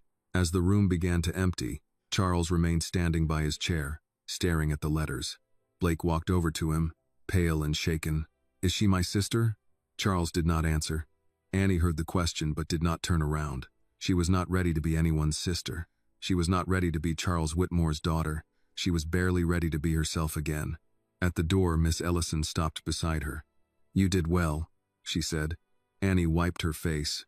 "I didn't feel strong. Most people don't when they're telling the truth." Aunt Clara held the box of letters against her chest. Outside, the evening air was cool. The sky over Atlanta had gone soft and gray, and traffic moved beyond the parking lot like life had the nerve to continue. Annie stood on the sidewalk, locket closed in her hand. Her name was clear. Her future was not gone, but behind her, in that boardroom, a man who had tried to destroy her was beginning to understand that the life he had stepped on might be tied to his own blood. And tomorrow, the world would want answers. So would Annie. The next morning, Annie woke before the alarm. For a few seconds, she did not remember where the pain belonged. Then it came back in pieces. The boardroom, the vote, the letters, Charles standing with his hand on the chair like the floor had moved under him. Blake asking if she was his sister. Her mother's words read aloud in a room full of strangers. Annie lay still and listened to Aunt Clara moving around the kitchen. There was no school that day. Principal Hale had placed Annie on excused leave while the district completed the final paperwork. Mr. Lasswinner, Brooks had texted early. Outside panel confirms your exam work matches your drafts and prior performance. Full restoration expected by noon. Breathe. Annie had read it 3 times and still did not feel the way she thought she would. She got up, washed her face, and found Aunt Clara making pancakes from a box mix, something she only did when the day needed softness. The kitchen radio played low. The college brochure was still on the refrigerator. Denise's photograph was still beside it. Aunt Clara turned when Annie walked in. "You sleep?" "A little. That's better than none." Annie sat at the table. The box of letters was still there, now tied again with the blue ribbon. The locket rested beside it. Aunt Clara set a plate in front of her. "Eat before the world starts calling." "Is it all ready?" "Mr. Brooks called," Grace texted. Miss Ellison emailed. 2 reporters left messages with the district. "Not us. Thank God." Annie touched the fork but did not pick it up. "I don't want to be on the news." "Then you won't be." "Can we stop them?" "We can stop ourselves from feeding them. Let the district talk about the case. Let Charles talk to his lawyers. You don't owe anybody your face." Annie nodded. She cut a small piece of pancake. "What if he calls?" Aunt Clara did not ask who. "He will," she said. "What do I say?" "You don't have to say anything." Annie looked at her aunt. "But I want answers." "I know. I want to know if he got Mom's letters. I want to know if he knew and ignored her. I want to know if he looked at me all those times at school and never felt anything." Aunt Clara poured coffee into her blessed and tired mug. Wanting answers is fair. Trusting the person who hurt you to give them clean is another matter. Annie ate because her aunt was watching. The pancakes tasted sweet, and that felt strange. A sweet thing on a morning after so much bitterness. At 11:47, the district email arrived. Annie Carter's academic record has been fully restored. No disciplinary notation will be entered. The previous misconduct notice is withdrawn. Updated letters will be sent to all affected colleges and scholarship committees. Annie read it aloud once. Aunt Clara covered her mouth, and this time the tears came with a sound close to laughter. "It's gone?" Annie asked, as if the words might change. "It's gone from the record," Aunt Clara said, pulling her into a hug. "Not from what happened, but from the record." "Yes." Annie held on. For days, she had imagined that sentence as a door swinging open. Instead, it felt like someone had stopped pushing her underwater. She could breathe, but she was still wet, still cold, still aware of how close she had come to drowning. That afternoon, Mr. Brooks came by with Grace. Grace carried cupcakes from a grocery store, bakery, and a stack of printed emails, because paper makes things real. Mr. Brooks brought a pen in a small box. It was simple, blue, with Annie's name engraved along the side. Annie stared at it. Mr. Brooks smiled gently. "I know. A pen may be a strange gift right now." Grace winced. "I told him that." Mr. Brooks ignored her. "But they used one to tell a lie about you. I thought you should have one that tells the truth." Annie opened the box and read the engraving. "Write your own name." Her eyes filled. "Thank you," she said. Mr. Brooks nodded. "Use it at college." Grace bounced once in her chair. "Speaking of college, did you check your portal?" Annie froze. "No." Grace looked personally offended. "Annie, I was scared." Aunt Clara pointed toward the laptop on the counter. "Then be scared while logging in." They gathered around the small kitchen table as Annie opened the university portal. Her hands shook as she typed the password. The page loaded slowly, cruelly, then refreshed. "Congratulations, Annie Carter. Your admission and full scholarship package have been reinstated." No one spoke at first. Then Grace screamed. Aunt Clara grabbed Annie from one side, Grace from the other, and Mr. Brooks stood behind them with one hand over his eyes. Annie laughed and cried at the same time. The sound ugly and alive, and hers. "I got it," she whispered. Aunt Clara held her face. "You earned it." Later, after Grace left and Mr. Brooks promised to call about the next steps, a black car stopped outside the apartment building. Aunt Clara saw it first through the blinds. "No," she said. Annie came to the window. Charles Whitmore stepped out of the back seat. No lawyer. No Blake. No cameras. He looked smaller, without a room arranged around him. Aunt Clara turned to Annie. You don't have to. I know. He can stand out there till Christmas. Annie almost smiled. I'll talk to him downstairs, not inside. Aunt Clara grabbed her keys. Then I'm standing close enough to become a problem.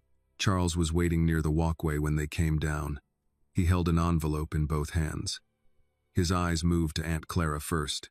Mrs. Carter, don't dress this up, she said. He accepted that with a nod, then looked at Annie. The look was different now, but Annie did not trust different yet. I'm not here to ask you for forgiveness, he said. That's good, Annie replied. Pain crossed his face. He deserved that pain, and she let him have it. I received preliminary DNA results, he said.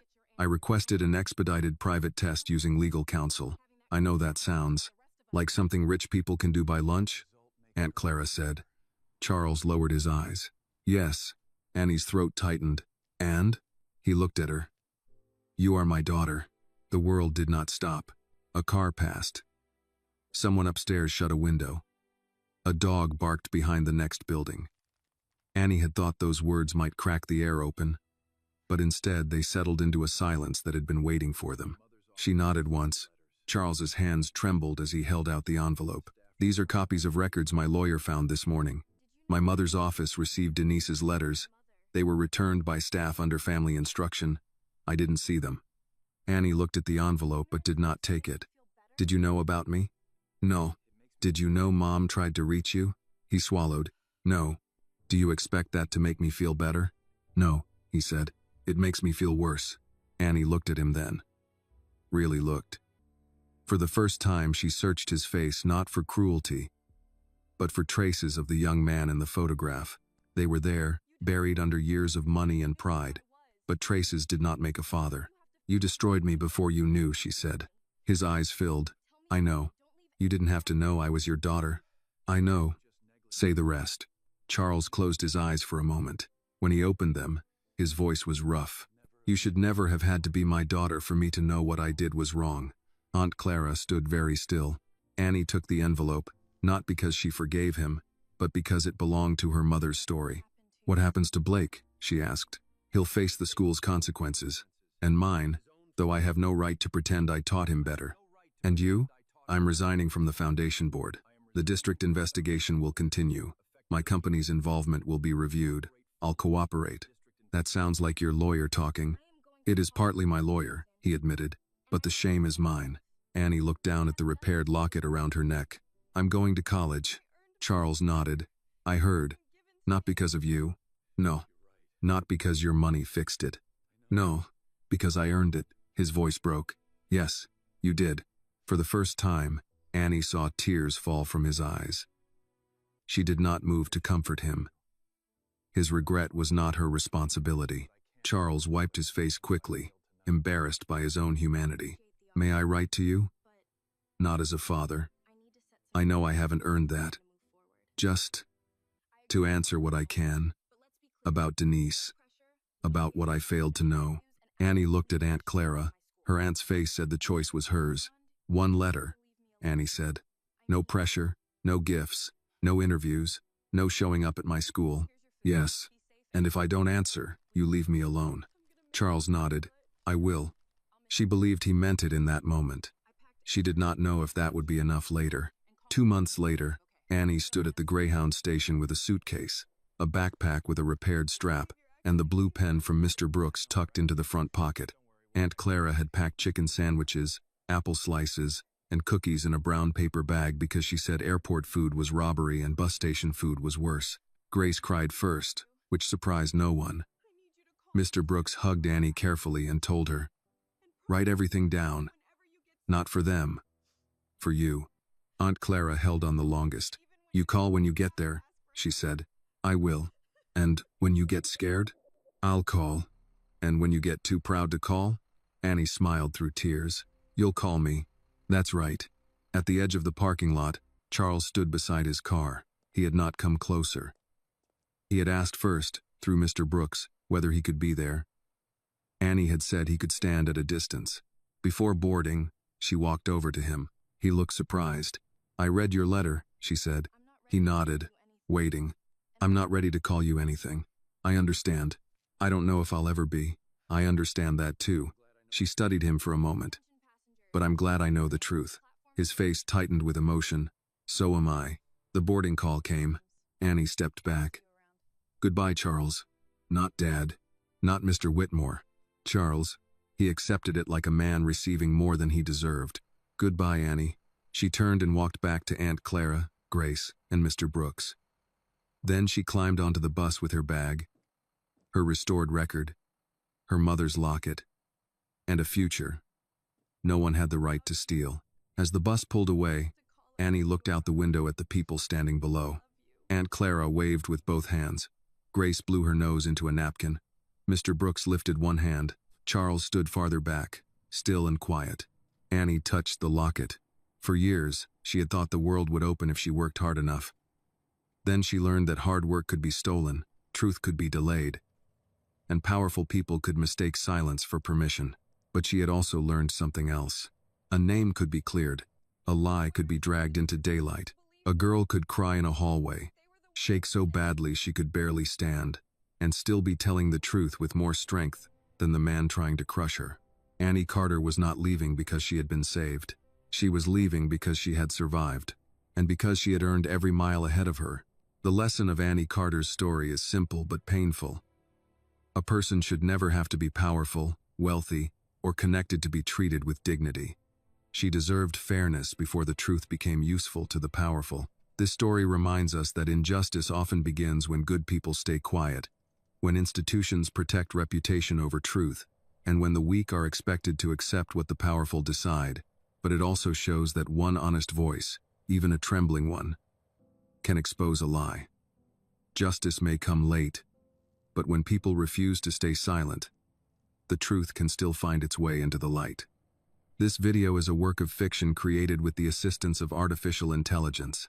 All characters, events, and situations are not real and do not represent any actual people or true stories.